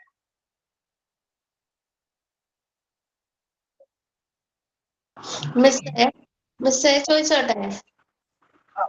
മിസ് എടുത്ത പോർഷനുകളിൽ നിന്ന് ഓരോ ചാപ്റ്ററിൽ നമ്മൾ കൂടുതൽ ശ്രദ്ധിക്കേണ്ട, അല്ലെ കുറച്ചും കൂടി ഇമ്പോർട്ടൻസ് കൂടുതലായിട്ട് ഫോക്കസ് ചെയ്ത് പഠിക്കണ്ട, അങ്ങനെ എന്തെങ്കിലും ഉണ്ടെങ്കിൽ മിസ് ഓരോ ചാപ്റ്ററിന്റെ പറയണേ സ്പെഷ്യലായിട്ട്. ഓക്കെ, ഞാൻ കഴിഞ്ഞ പ്രാവശ്യം നിങ്ങൾക്ക് ഫസ്റ്റും സെക്കൻഡും മൊഡ്യൂളിൽ റിവൈസ് ചെയ്ത മാതിരിയാണോ നിങ്ങൾ ഉദ്ദേശിച്ചത്? അതില് മിസ് പറഞ്ഞായിരുന്നു നഴ്സിംഗ് അഡ്മിനിസ്ട്രേഷൻ എന്നൊക്കെ, അതൊക്കെ വന്നായിരുന്നു ആ ക്വസ്റ്റ്യൻസ് എല്ലാം. അപ്പൊ അതുപോലെ നമ്മൾ കൂടുതൽ ഫോക്കസ് ചെയ്ത് പഠിക്കുമല്ലോ. ഓക്കെ, അങ്ങനെ റിവൈസ് ചെയ്ത് പോവാം. അപ്പൊ ടഫായ നവ്യ പറഞ്ഞ മാതിരി ടഫായ ഏതെങ്കിലും ഭാഗം ഉണ്ടെങ്കിൽ ഒന്ന് അതും കൂടി ഒന്ന് പറഞ്ഞേക്കാം. ഞാൻ പറഞ്ഞ മാതിരി ഒന്ന് റിവൈസ് ചെയ്ത് പോവാം. ഏതെങ്കിലും പോർഷൻ ഇച്ചിരി കൂടി ടഫായ ഒരു ഭാഗം ഉണ്ടെങ്കിൽ അത് ഏതിന്റെയെന്നൊന്ന് കൺഫേം ചെയ്ത് കഴിഞ്ഞാൽ. അപ്പൊ കഴിഞ്ഞ ക്ലാസ്സിൽ അവര് പറഞ്ഞു കമ്പ്യൂട്ടറിന്റെ അത് കുറച്ചും കൂടി ഒന്ന് എടുക്കാമെന്ന് പറഞ്ഞായിരുന്നു. അപ്പൊ അതുകൊണ്ടാണ് ഞാൻ അവർക്ക് കമ്പ്യൂട്ടർ ജസ്റ്റ് ഒന്ന് ഫസ്റ്റ് ഭാഗങ്ങളൊന്നും കൂടി ഒന്ന് എന്താ, പൊതുവെ ഏതെങ്കിലും ഒരു സ്ഥലത്ത് ചെല്ലുമ്പോൾ നമ്മള് കമ്പ്യൂട്ടർ എന്തായാലും മസ്റ്റായിട്ട് യൂസ് ചെയ്യേണ്ടി വരുമല്ലോ. അതുകൊണ്ട് തന്നെയാണ് അവരത് അങ്ങനെ ചോദിച്ചെന്ന് തോന്നുന്നു. എന്തായാലും അത് ഇപ്പൊ വേർഡും എക്സലും പവർ പോയിന്റ് ഒക്കെ അതൊക്കെ എങ്ങനെയാണെന്നുള്ളത് ജസ്റ്റ് ഒന്ന് പറഞ്ഞ് ഇൻഫോം ചെയ്ത് കൊടുക്കണമെന്ന് പറഞ്ഞായിരുന്നു. അങ്ങനെ എന്തെങ്കിലുമൊക്കെ നിങ്ങൾക്ക് ടഫായിട്ടുള്ള ഏതെങ്കിലും ഭാഗങ്ങളൊക്കെ ഉണ്ടെങ്കിൽ തീർച്ചയായിട്ടും നിങ്ങൾ ചോദിക്കാം. ഇപ്പൊ നേരത്തെ പറഞ്ഞ മാതിരി ഓരോ ഭാഗത്തുനിന്നും എന്താണ് ഇത്തിരി കൂടി ഇമ്പോർട്ടൻസ് എന്നുള്ള ഭാഗം തീർച്ചയായിട്ടും ഞാൻ ഒന്നുകൂടി റിവൈസ് ചെയ്ത് വരുമ്പോൾ നിങ്ങൾക്ക് പറഞ്ഞു തരാം. എനിക്ക് ക്ലിയർ ആവുന്നില്ല. മെസ്സേജ് അയച്ചോളൂ. പറഞ്ഞോളൂ. എനിക്ക് റെസ്പോൺസിബിലിറ്റീസ് ഹോസ്പിറ്റൽ അഡ്മിനിസ്ട്രേഷൻ ചാപ്റ്റർ അത് ചില പോയിന്റ് ഓർത്തിരിക്കുന്നുള്ളൂ. അതില് ചില പോയിന്റ് മറന്നു പോവാ. ഓവർവ്യൂ ഓഫ് ഓഫീസ് അഡ്മിനിസ്ട്രേഷൻ ആണ് അല്ലേ? Okay, overview of office responsibilities hospital administration. ഒന്നുകൂടെ നിങ്ങളെ എനിക്ക് തോന്നുന്നു ഇങ്ങോട്ട് പറയുന്നത് അങ്ങനെ വ്യക്തമായിട്ട് കേൾക്കാൻ പറ്റുന്നില്ല. മെസ്സേജ് അയച്ചു ഏത് ടോപ്പിക് ആണ് ഉള്ളത്.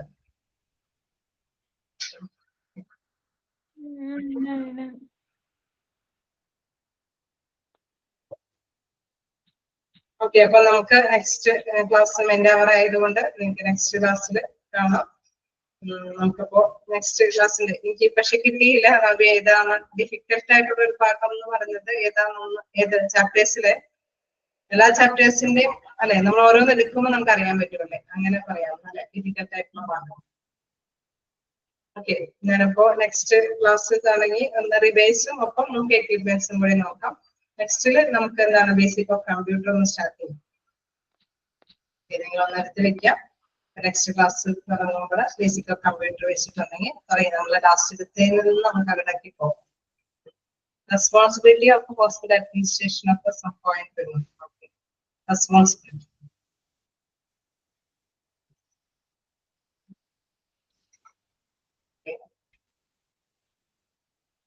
അപ്പൊ നമുക്ക് നെക്സ്റ്റ് ക്ലാസ്സിൽ കാണാം. Thank you. Okay, ma'am. Thank you. Thank you, ma'am.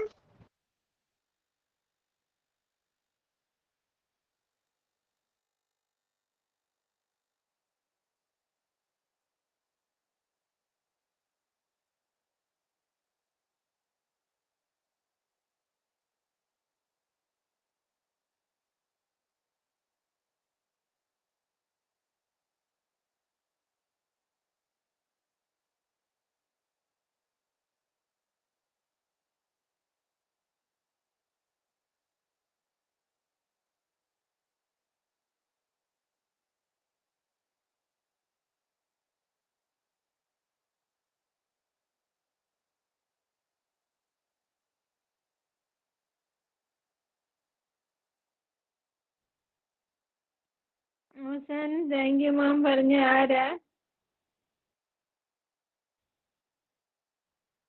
കുഞ്ഞു വെച്ചിന്റെ ശബ്ദം പോലെ കേട്ടോ ശരിക്കും.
ഈ ടീച്ചറുടെ ക്ലാസ്സിന് എന്നുണ്ടെന്നാ പറഞ്ഞേ?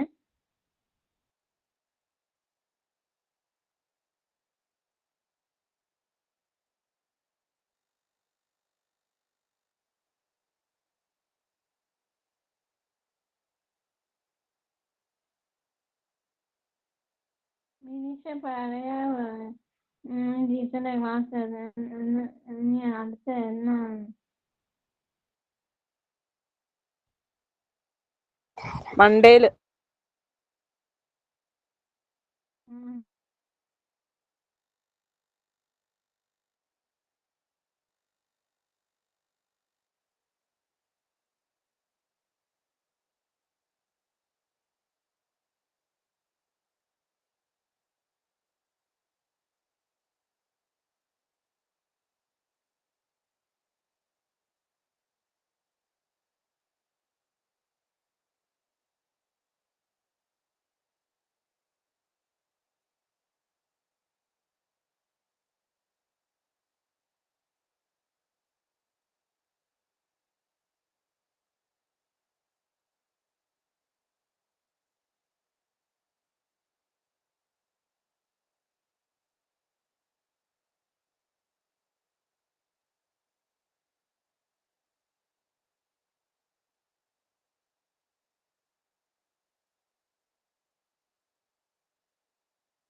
നെക്സ്റ്റ് ക്ലാസ് ഇല്ലേ?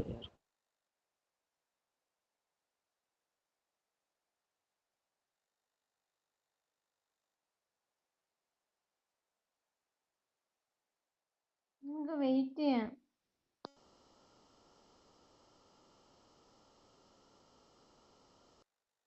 ഇന്നലെ വെയിറ്റ് ചെയ്ത് അവസാനം അവരിട്ടിട്ട് പോയി.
നിങ്ങൾ അവിടെ തന്നെ ഇത് വായിക്കായിരുന്നു ആയാലും നമുക്ക് അല്ലെ കണ്ടിന്യൂ ചെയ്യാം. ബേസിക് ഓഫ് കമ്പ്യൂട്ടർ ആണ് ഞാനിപ്പോ ആദ്യം റിവൈസ് ചെയ്യാനായിട്ട് കൊണ്ടുവന്നിരിക്കുന്നത്.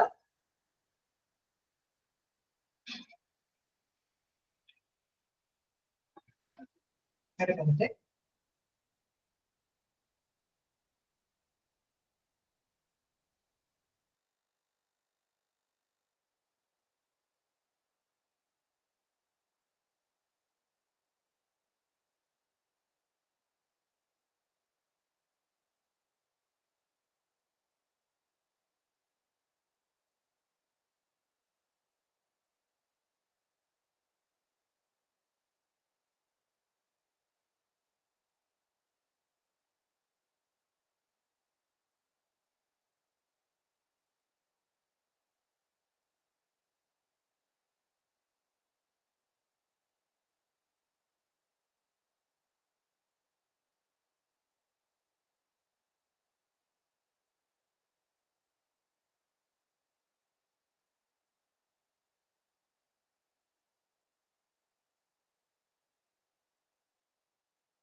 ഓക്കെ, അപ്പൊ നമ്മള് എന്തില്ല കമ്പ്യൂട്ടറിൽ നിങ്ങൾക്ക് ഡൗട്ടുള്ള ഭാഗം എന്ന് പറയുന്നത് അറിയാമോ?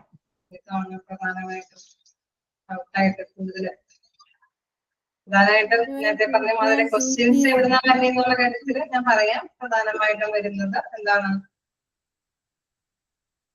മെസ്സേജ് അയച്ചാൽ മതിയല്ലോ, ഇതാവണ്ട. അപ്പൊ പ്രധാനമായിട്ടും ക്വസ്റ്റ്യൻസ് വരുന്നത് ഇതാണ്, നമ്മുടെ വേർഡും എക്സലും അതേമാതിരി തന്നെ പവർ പോയിന്റ് വെച്ചിട്ട് അല്ലെ, അതിൽ ഏതിലാണ് മിക്കവാറും ക്വസ്റ്റ്യൻസ് അതുമായി ബന്ധപ്പെട്ട് റിലേറ്റ് ചെയ്തിട്ടാണ് വരുന്നത്. അതായത് ഏത് ഇതാണ് നമ്മുടെ മൈക്രോസോഫ്റ്റിന്റെ ഏത് ടൂൾ ഉപയോഗിച്ചിട്ടാണ് കാൽക്കുലേഷൻസ് കൂടുതൽ ചെയ്യാനായിട്ട് ഉപയോഗിക്കുന്നത്, അല്ലെങ്കിൽ ഏത് ടൂൾ ഉപയോഗിച്ചിട്ടാണ് ഒരു ക്ലാസ് അല്ലെ, നിങ്ങൾ മോക്ക് ടെസ്റ്റിൽ മിക്കവാറും അത് ഉൾപ്പെടുത്തിയിട്ടുണ്ട്. അപ്പൊ അതില് അല്ലെ പ്രധാനമായിട്ടും അങ്ങനത്തെ ക്വസ്റ്റ്യൻസ് ആണ് റഫർ ചെയ്യാൻ പ്രധാനമായിട്ടും വരുന്നതനുസരിച്ചിട്ടാണ് നിങ്ങൾക്ക് മോക്ക് ടെസ്റ്റിൽ ഉൾപ്പെടുത്താറ്. അപ്പൊ അത് പ്രധാനമായിട്ട് ചോദിക്കുന്നത് ഇതിലെ അല്ലെ വേർഡും എക്സലും പവർ പോയിന്റും വെച്ചിട്ടൊക്കെ കുറെ ക്വസ്റ്റ്യൻസ്, പിന്നെ ബേസിക് ആയിട്ട് അതിന്റെ സോഫ്റ്റ്വെയർ ഹാർഡ്വെയർ എന്താ അതൊക്കെയാണ് പ്രധാനമായിട്ട് ചോദിക്കുന്നത്. എന്താണ് ഔട്ട്പുട്ട് ഡിവൈസുകൾ, ഇൻപുട്ട് ഡിവൈസുകൾ, അതായത് ഒരു നമ്മൾ എവിടെ ചെന്നാലും അല്ലെ ബേസിക് ആയിട്ട് നമ്മൾ ജസ്റ്റ് ഒന്ന് അവെയർ ചെയ്യണം.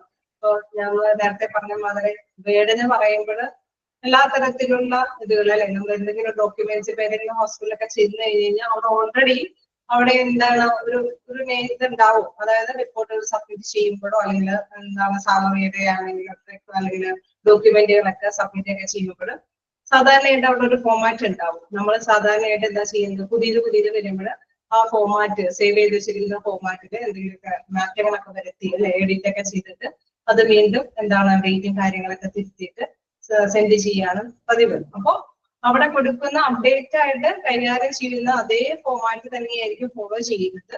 അതിന് കുറച്ച് വെരിഫിക്കേഷൻ ഒക്കെ വരുത്തുകയുള്ളൂ.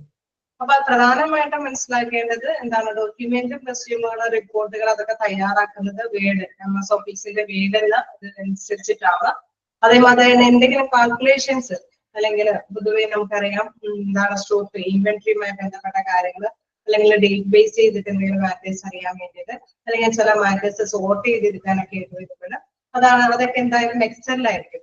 നമ്മൾ എന്തെങ്കിലും അല്ലെ നമ്മൾ എന്തെങ്കിലും ഇതുകളൊക്കെ വരുമ്പോൾ എന്താ പറയുക കാൽക്കുലേഷൻ ബേസ് ചെയ്ത് ഫോർമുലാസ് ഒക്കെ അപ്ലൈ ചെയ്യുന്നുണ്ടെങ്കിൽ സാലറി സംഭവങ്ങളൊക്കെ ഉണ്ടെങ്കിൽ അതെല്ലാം എന്തായാലും ഒരു നേരത്തെ കൂട്ടി അവിടെ ഒരു ഇതുണ്ടാവും അല്ലെ, ഒരു മെത്തേഡ് ഉണ്ടാവും. അതനുസരിച്ചിട്ട് തന്നെ പോകുകയുള്ളൂ. അതെല്ലാം എക്സലിലായിരിക്കും പ്രധാനമായിട്ടും യൂസ് ചെയ്യുന്നത്.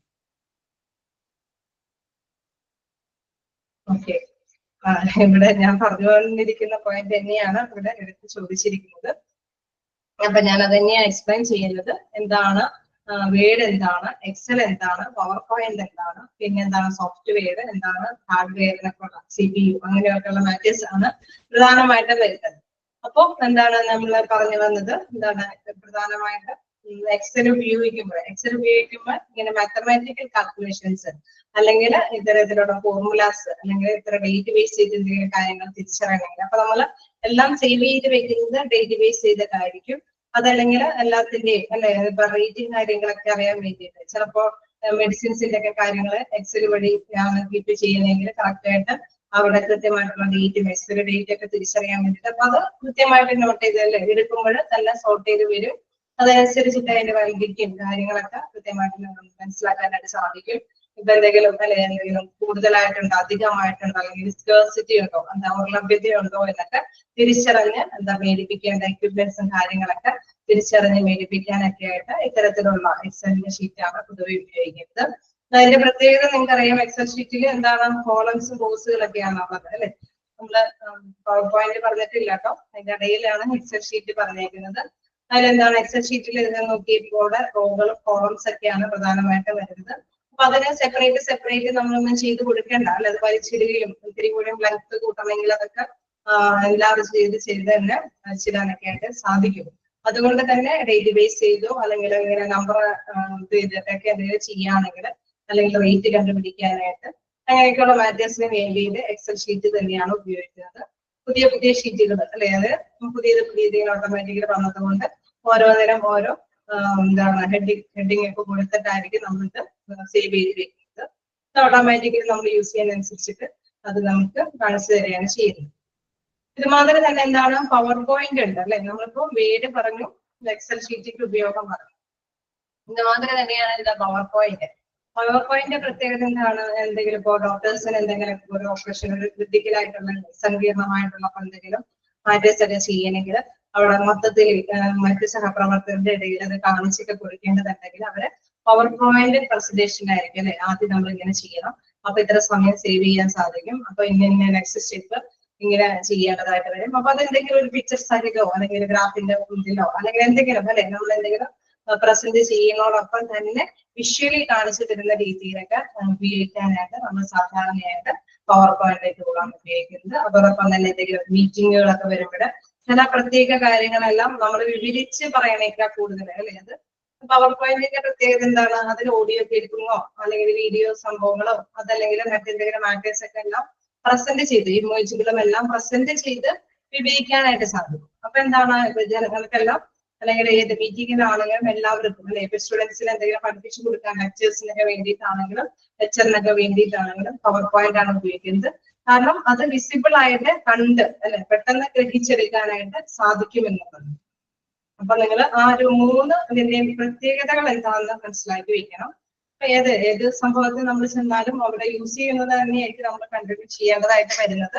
അപ്പൊ മോസ്റ്റ് നമ്മൾ മനസ്സിലാക്കുക ഇതെല്ലാം ഇതിനൊക്കെ വേണ്ടിയിട്ടാണ് ഉപയോഗിക്കുന്നത് എന്നുള്ളത് മനസ്സിലാക്കി വെക്കുക. ചോദ്യങ്ങൾ ചോദിക്കുന്നതിൽ പ്രധാനമായിട്ട് നമ്മൾ പറഞ്ഞ എന്താണ് CPUവിന്റെ എന്താണ് ഫുൾ ഫോം, മിക്കവാറും എക്സ്പാൻഡഡ് ഫോമുകളൊക്കെ നിങ്ങൾ മസ്റ്റായിട്ട് അല്ലെ പഠിച്ചു വെക്കണം.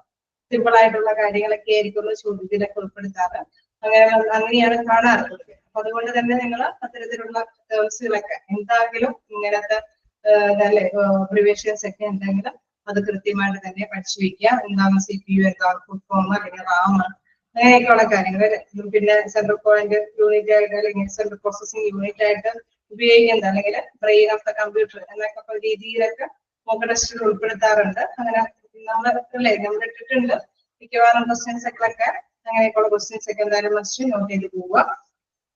പിന്നെ എന്താണ് എന്തെങ്കിലും അല്ലെ അഡ്മിനിസ്ട്രേറ്റീവ് ആയിട്ടുള്ള ഡോക്യുമെന്റ്സുകൾ എന്തൊക്കെയാണെന്നൊക്കെ നോക്കുമ്പോൾ സാധാരണയായിട്ട് ഈ ഡോക്യുമെന്റുകളൊക്കെ എന്തിനു വേണ്ടിയിട്ടാണ് തയ്യാറാക്കാറ് എന്നുള്ളത് എന്നൊക്കെ ചോദിക്കുമ്പോൾ നമുക്കറിയാലോ, മീറ്റിംഗ് ഒക്കെ വരുമ്പോഴൊക്കെയാണ് ഈ നമ്മൾ വേർഡ് ഉപയോഗിച്ചുകൊണ്ട് ഇത്തരത്തിലുള്ള ഡോക്യുമെന്റ്സ് ഒക്കെ തയ്യാറാക്കി കൊടുക്കുന്നത്. ഇതിന്റെയൊക്കെ പ്രത്യേകതകൾ സാധാരണയായിട്ട് എന്താണ് പ്രസന്റേഷൻ വരുന്ന ഇതുകൾ എന്താണ് നമ്മളത് പ്രധാനമായിട്ട് ശ്രദ്ധിക്കേണ്ട 3 ടേംസ് മസ്റ്റായിട്ട് ഓർത്ത് വെക്കണം. ഒന്ന് പ്രസന്റേഷൻ സോഫ്റ്റ്വെയർ ആണ്, ഒന്ന് കാൽക്കുലേറ്റർ ബേസ്ഡ് ആയിട്ടുള്ള സോഫ്റ്റ്വെയർ ആണ്, ഒന്ന് ഡാറ്റ അല്ലെ നമ്മുടെ ഡോക്യുമെന്റ് പ്രിപ്പറേഷനുമായിട്ട് ബന്ധപ്പെട്ടിട്ടുള്ള ഒരു സോഫ്റ്റ്വെയർ ആണ്. അത് 3 നിങ്ങൾ മസ്റ്റായിട്ട്, അത് 3 എന്തായാലും ക്വസ്റ്റ്യൻസിൽ മിക്കവാറും കാണാറുണ്ട്. വ്യത്യസ്ത രീതിയിൽ ഏതെങ്കിലും ഒരു വർഷമെങ്കിലും പ്രതീക്ഷിക്കാം. ഏതെങ്കിലും പ്രസന്റേഷനോ അങ്ങനെയൊക്കെയുള്ള കാര്യങ്ങളൊക്കെ ചൂസ് ചെയ്യും. അപ്പൊ നിങ്ങളത് MS Word എന്തെന്ന് കാൽക്കുലേഷൻ ബേസ് ചെയ്ത് എക്സൽ ആണെന്നോ പിന്നെ പവർ പോയിന്റ് പ്രസന്റേഷനുമായിട്ട് ബന്ധപ്പെടുന്നതാണെന്നും ഫസ്റ്റായിട്ട് ഓർത്ത് വയ്ക്കും. പിന്നെ പ്രധാനമായിട്ടും വരാറുള്ള റാൻഡം ആക്സസ് മെമ്മറി അത് ചോദിക്കാറുണ്ട്. RAS അല്ലെ ചോദിക്കാറുണ്ട്. RAM എന്താകുന്നത് ഫുൾ ഫോം ഒക്കെ ചോദിക്കാറുണ്ട്. പിന്നെ പ്രധാനമായിട്ടും SOPS അതേമാതിരി തന്നെ ഒരു ചെറുതാണ് സ്റ്റാൻഡേർഡ് ഓപ്പറേറ്റിംഗ് പ്രൊസീജിയർ അല്ലെ, അതൊക്കെ സാധാരണയായിട്ട് കാണാറുള്ളതാണ്. പിന്നെ എല്ലാ തരത്തിലുള്ള ചെറിയ ചെറിയ ഇങ്ങനത്തെ വേർഡ്സുകൾ ഉണ്ടെങ്കിൽ അത് നോട്ട് ചെയ്ത് വെക്കണുണ്ട്. കാരണം അതൊരു മിക്കവാറും കാണുന്ന ഒരു ബേസിക് ക്വസ്റ്റ്യൻസ് ആയിട്ട് ഇപ്പൊ പൊതുവെ കണ്ടുവരാറ്. അതുകൊണ്ടാണ് അത് ഇതിൽ തന്നെ വരുന്ന ഒരു EHR ഒക്കെ ഉണ്ട്, ഇലക്ട്രോണിക് ഹെൽത്ത് റെക്കോർഡ് എന്നൊക്കെ പറഞ്ഞുകൊണ്ട് അതിലേക്ക് ഫുൾ ഫോം ഒക്കെ നോക്കാറുണ്ട്. പിന്നെ എപ്പോഴും ചോദിക്കുന്നത് കാൽക്കുലേഷൻ ബേസ് ചെയ്തിട്ടുള്ള കാര്യങ്ങൾ എങ്ങനെയാണ്, അല്ലെങ്കിൽ സോഫ്റ്റ്വെയർ എന്താണ് കൂടുതലായിട്ട് ഉപയോഗിക്കുന്ന മെഡിക്കൽ എഡ്യൂക്കേഷൻ കാര്യങ്ങൾക്കൊക്കെ വേണ്ടിയിട്ട് ഉപയോഗിക്കുന്ന സോഫ്റ്റ്വെയർ ഏതാണ്, അങ്ങനെയൊക്കെ കണക്ട് ചെയ്തിട്ടൊക്കെയാണ് പൊതുവെ ചോദിക്കാറ്. പിന്നെ ഇതേമാതിരി തന്നെ ഫുൾ ഫോമുകൾ പൊതുവെ ചോദിക്കാറുണ്ട്, ചോദിച്ച് കാണുന്നുണ്ട്. പിന്നെ നമ്മള് അല്ലെ പൊതുവെ ഇതിന്റെ ഒരു പ്രത്യേകത കുറച്ച് ഉണ്ടായിട്ട് കാണുമ്പോൾ കുറച്ചും കൂടി താഴേക്ക് പോകുമ്പോഴുള്ളതൊക്കെ എന്താണ് ഇന്റർനെറ്റിന്റെ ഉപയോഗങ്ങൾ, ഇമെയിലും voice and video calls. First ഭാഗങ്ങൾ പ്രധാനമായിട്ടും വിവരിക്കുന്ന 3 മാത്രമേ ഉള്ളൂ. അതായത് ഹോസ്പിറ്റലിൽ അതിന്റെ ഉപയോഗം എന്താണെന്നും ഏതാണ് സോഫ്റ്റ്വെയർ എക്സൽ പവർ പോയിന്റ് പിന്നെ നമ്മുടെ വേഡ് മാത്രമാണ് ഫസ്റ്റ് ഇതിൽ വരുന്നത്. പിന്നെ നമുക്കുള്ളത് ഇന്റർനെറ്റ് അല്ലെ, ഇന്റർനെറ്റിൽ കുറച്ചുള്ളത് mail voice video call social media file sharing. അതായത് ഇതിന്റെ ഇന്റർനെറ്റിന്റേതായിട്ടുള്ള ഉപയോഗങ്ങൾ നമുക്ക് അതറിയാം അല്ലെ, വർദ്ധിച്ചു വരുന്ന ഉപയോഗങ്ങളിൽ ഫയൽ ഷെയർ ചെയ്യാൻ പറ്റും, കുറെ സ്റ്റോറേജുകൾ കിട്ടുന്നു, പിന്നെ വോയിസ് വീഡിയോ കോള് മീറ്റിങ്ങുകൾ അങ്ങനെയൊക്കെ വെബിനാർ സെമിനാറൊക്കെ വിളിച്ചുകൂട്ടാനൊക്കെ ആയിട്ട് ഇത് സാധിക്കും എന്നുള്ളത് മിക്കവാറും അല്ലെ അതിന്റെ ഇമ്പോർട്ടൻസിന്റെ ബേസിൽ വരുമ്പോൾ മിക്ക ക്വസ്റ്റ്യൻസ് വരുമ്പോൾ നമുക്ക് മിക്കവാറും ഇത് കാണുമ്പോൾ തന്നെ അറിയാം എല്ലാം യൂസബിൾ ആണ് എന്നുള്ള കാര്യങ്ങളൊക്കെ. പിന്നെ അതേമാതിരി വെബ് പ്രോസസ്, അതായത് നമ്മൾക്ക് എന്തെങ്കിലും അല്ലെ ഏതെങ്കിലും ഒരു ഇതിലേക്ക് ചെന്ന് അതുമായി ബന്ധപ്പെട്ട് അത് എവിടെ ഇരുന്ന കാണുന്നത് ഗ്ലോബലി ആയിട്ട് നമുക്ക് എവിടെയെങ്കിലും നിന്നിട്ട് നമുക്ക് എന്തെങ്കിലും കാര്യത്തിനെ കുറിച്ചിട്ട് അറിയണമെങ്കിൽ അത് അറിയാനായിട്ടുള്ള പ്രോസസ് കൊടുക്കുന്നുണ്ട്. അതിന്റെ കുറച്ച് പ്രത്യേകതകൾ പൊതുവെ ഇത്രയും ഇതുകളൊന്നും ജസ്റ്റ് അധികം കാണുന്നതായിട്ട് കാണാറില്ല. പിന്നെ അതിന്റെ സെക്യൂരിറ്റി, അത് ജസ്റ്റ് ഒന്ന് നിങ്ങൾക്ക് അറിയാൻ വേണ്ടി മാത്രം കാണിച്ചേക്കുന്ന സെക്യൂരിറ്റീസ് ആണ് പൊതുവെ അധികം. അതില് പൊതുവെ ഇതിന്റെ മീനിങ്സ് ജസ്റ്റ് ഒന്ന് മനസ്സിലാക്കി പോയാൽ മതിയാവും. അതായത് എന്താണ് അല്ലെ വല വിരിച്ച് മീൻ പിടിക്കുന്ന മാതിരി കുറെ മെസ്സേജുകളും ഇമെയിലൊക്കെ വരുമ്പോൾ നമ്മൾ അതിൽ വീഴാനായിട്ടുള്ള സാധ്യതകള്, അതല്ലെങ്കിൽ എന്താണ് അതിലേക്ക് കയറി അല്ലെ എന്തെങ്കിലും രീതിയിൽ തന്നെ പാസ്വേഡും കാര്യങ്ങളും ചിലപ്പോൾ ക്രാക്കേഴ്സ് വന്നിട്ട് അതിലേക്ക് കയറി എന്തെങ്കിലും ചിലപ്പോൾ എന്താണ് നമുക്ക് നമ്മുടെ ഒരു പ്രത്യേകത നമ്മൾ തന്നെ അറിയാവുന്നതല്ലേ, ചിലപ്പോൾ നമ്മുടെ പ്രോഗ്രാം ഒക്കെ ഒന്ന് സെറ്റ് ചെയ്യാൻ വേണ്ടിയിട്ട് ചിലപ്പോൾ കയറിയിട്ട് അവരവരുടെ നിന്ന് മാറ്റാരും അറിയാതെ തന്നെ പാസ്വേഡും കാര്യങ്ങളെല്ലാം ട്യൂഷൻ ചെയ്തിട്ട് അവരത് ഉപയോഗിച്ചിട്ട് അക്കൗണ്ട്സും കാര്യങ്ങളൊക്കെ കൈകാര്യം ചെയ്യുന്ന അവസ്ഥ. അതേമാതിരി തന്നെ മിഡിൽ ഇന്റർമിഡിൽ എന്നൊക്കെ പറയുമ്പോൾ നമുക്കറിയാം 1-2 പാർട്ടീസുകൾ അല്ലെ പ്രധാനപ്പെട്ട കാര്യങ്ങൾ മാറ്റേഴ്സുകളൊക്കെ ഷെയർ ചെയ്യുമ്പോൾ അതിന്റെ മിഡിലിൽ നിന്നിട്ട് അവരുടെ അല്ലെ അവരുടെ ആ ഒരു സംസാര കമ്മ്യൂണിക്കേഷനെ ക്യാച്ച് ചെയ്തിട്ട്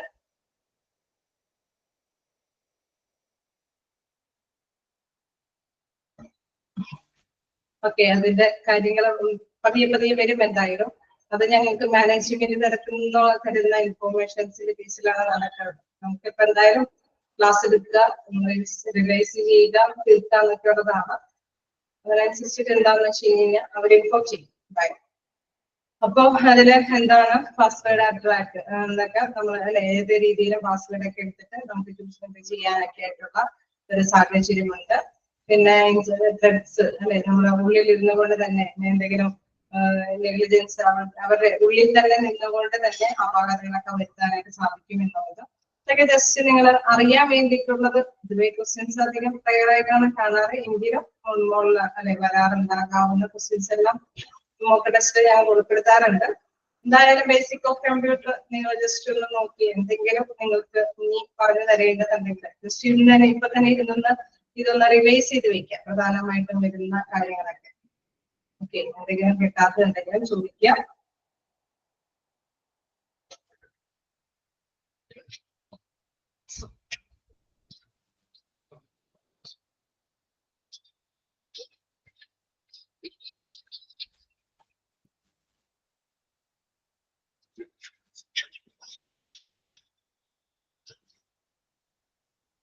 മൈക്രോസോഫ്റ്റ് എക്സൽ.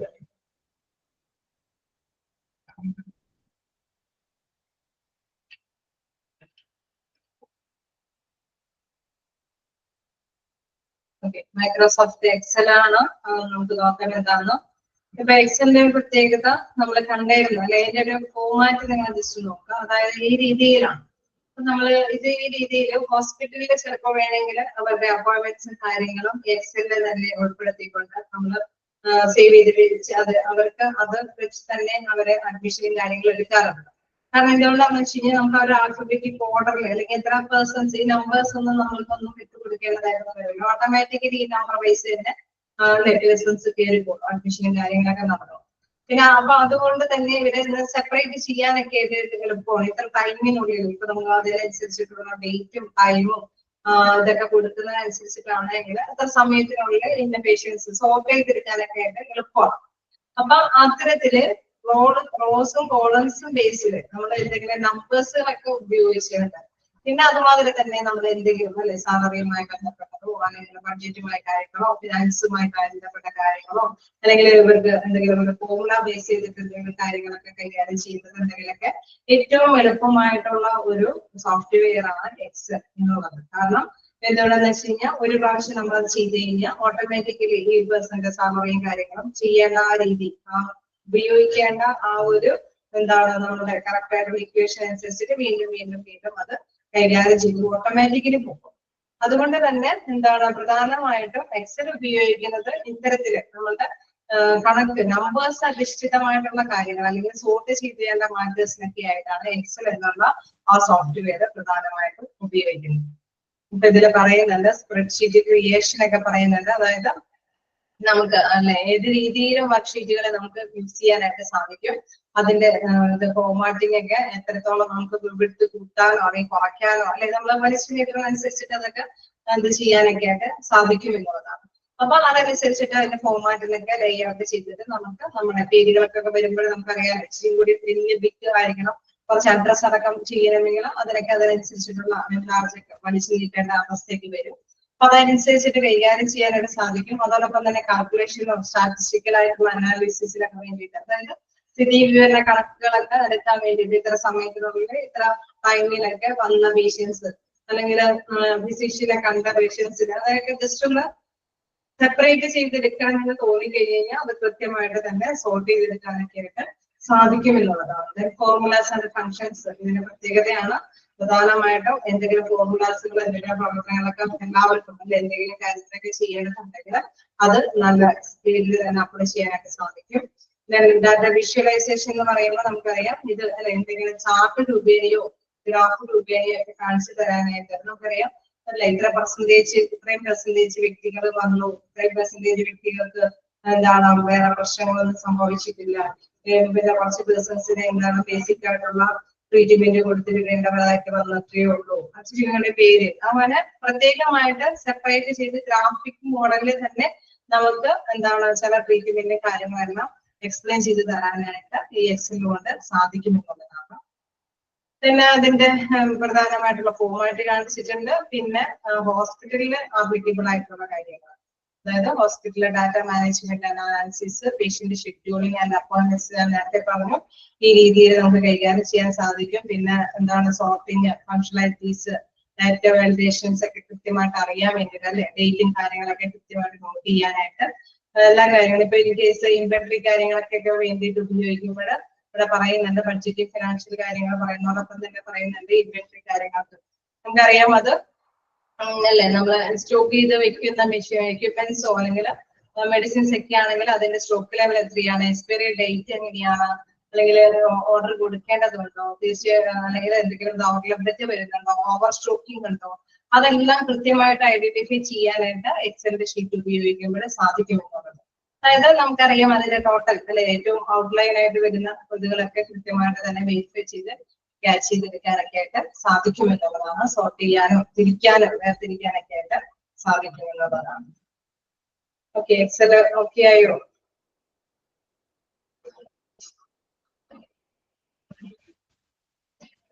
ചോദിച്ച് എക്സൽ ക്ലിയർ ആയോ? എക്സൽ എന്താണെന്നുള്ളത്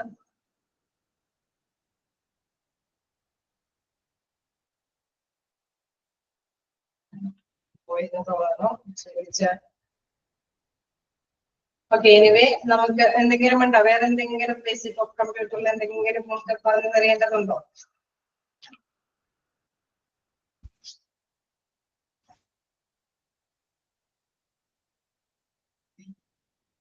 ഇല്ല, എന്തെങ്കിലും പറയാനുണ്ടോ?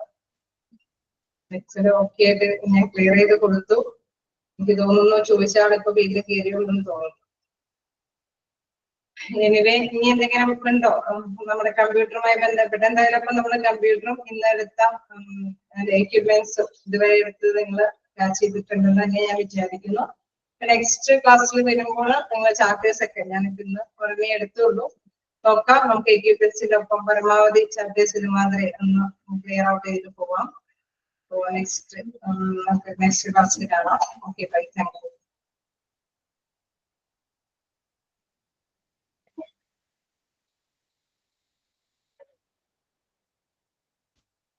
മിസ് ഇതിന് ക്ലാസ് ഉണ്ടോ? ഇല്ല, ഇനി ഇന്നുണ്ടാവില്ല. Okay ma'am, thank U.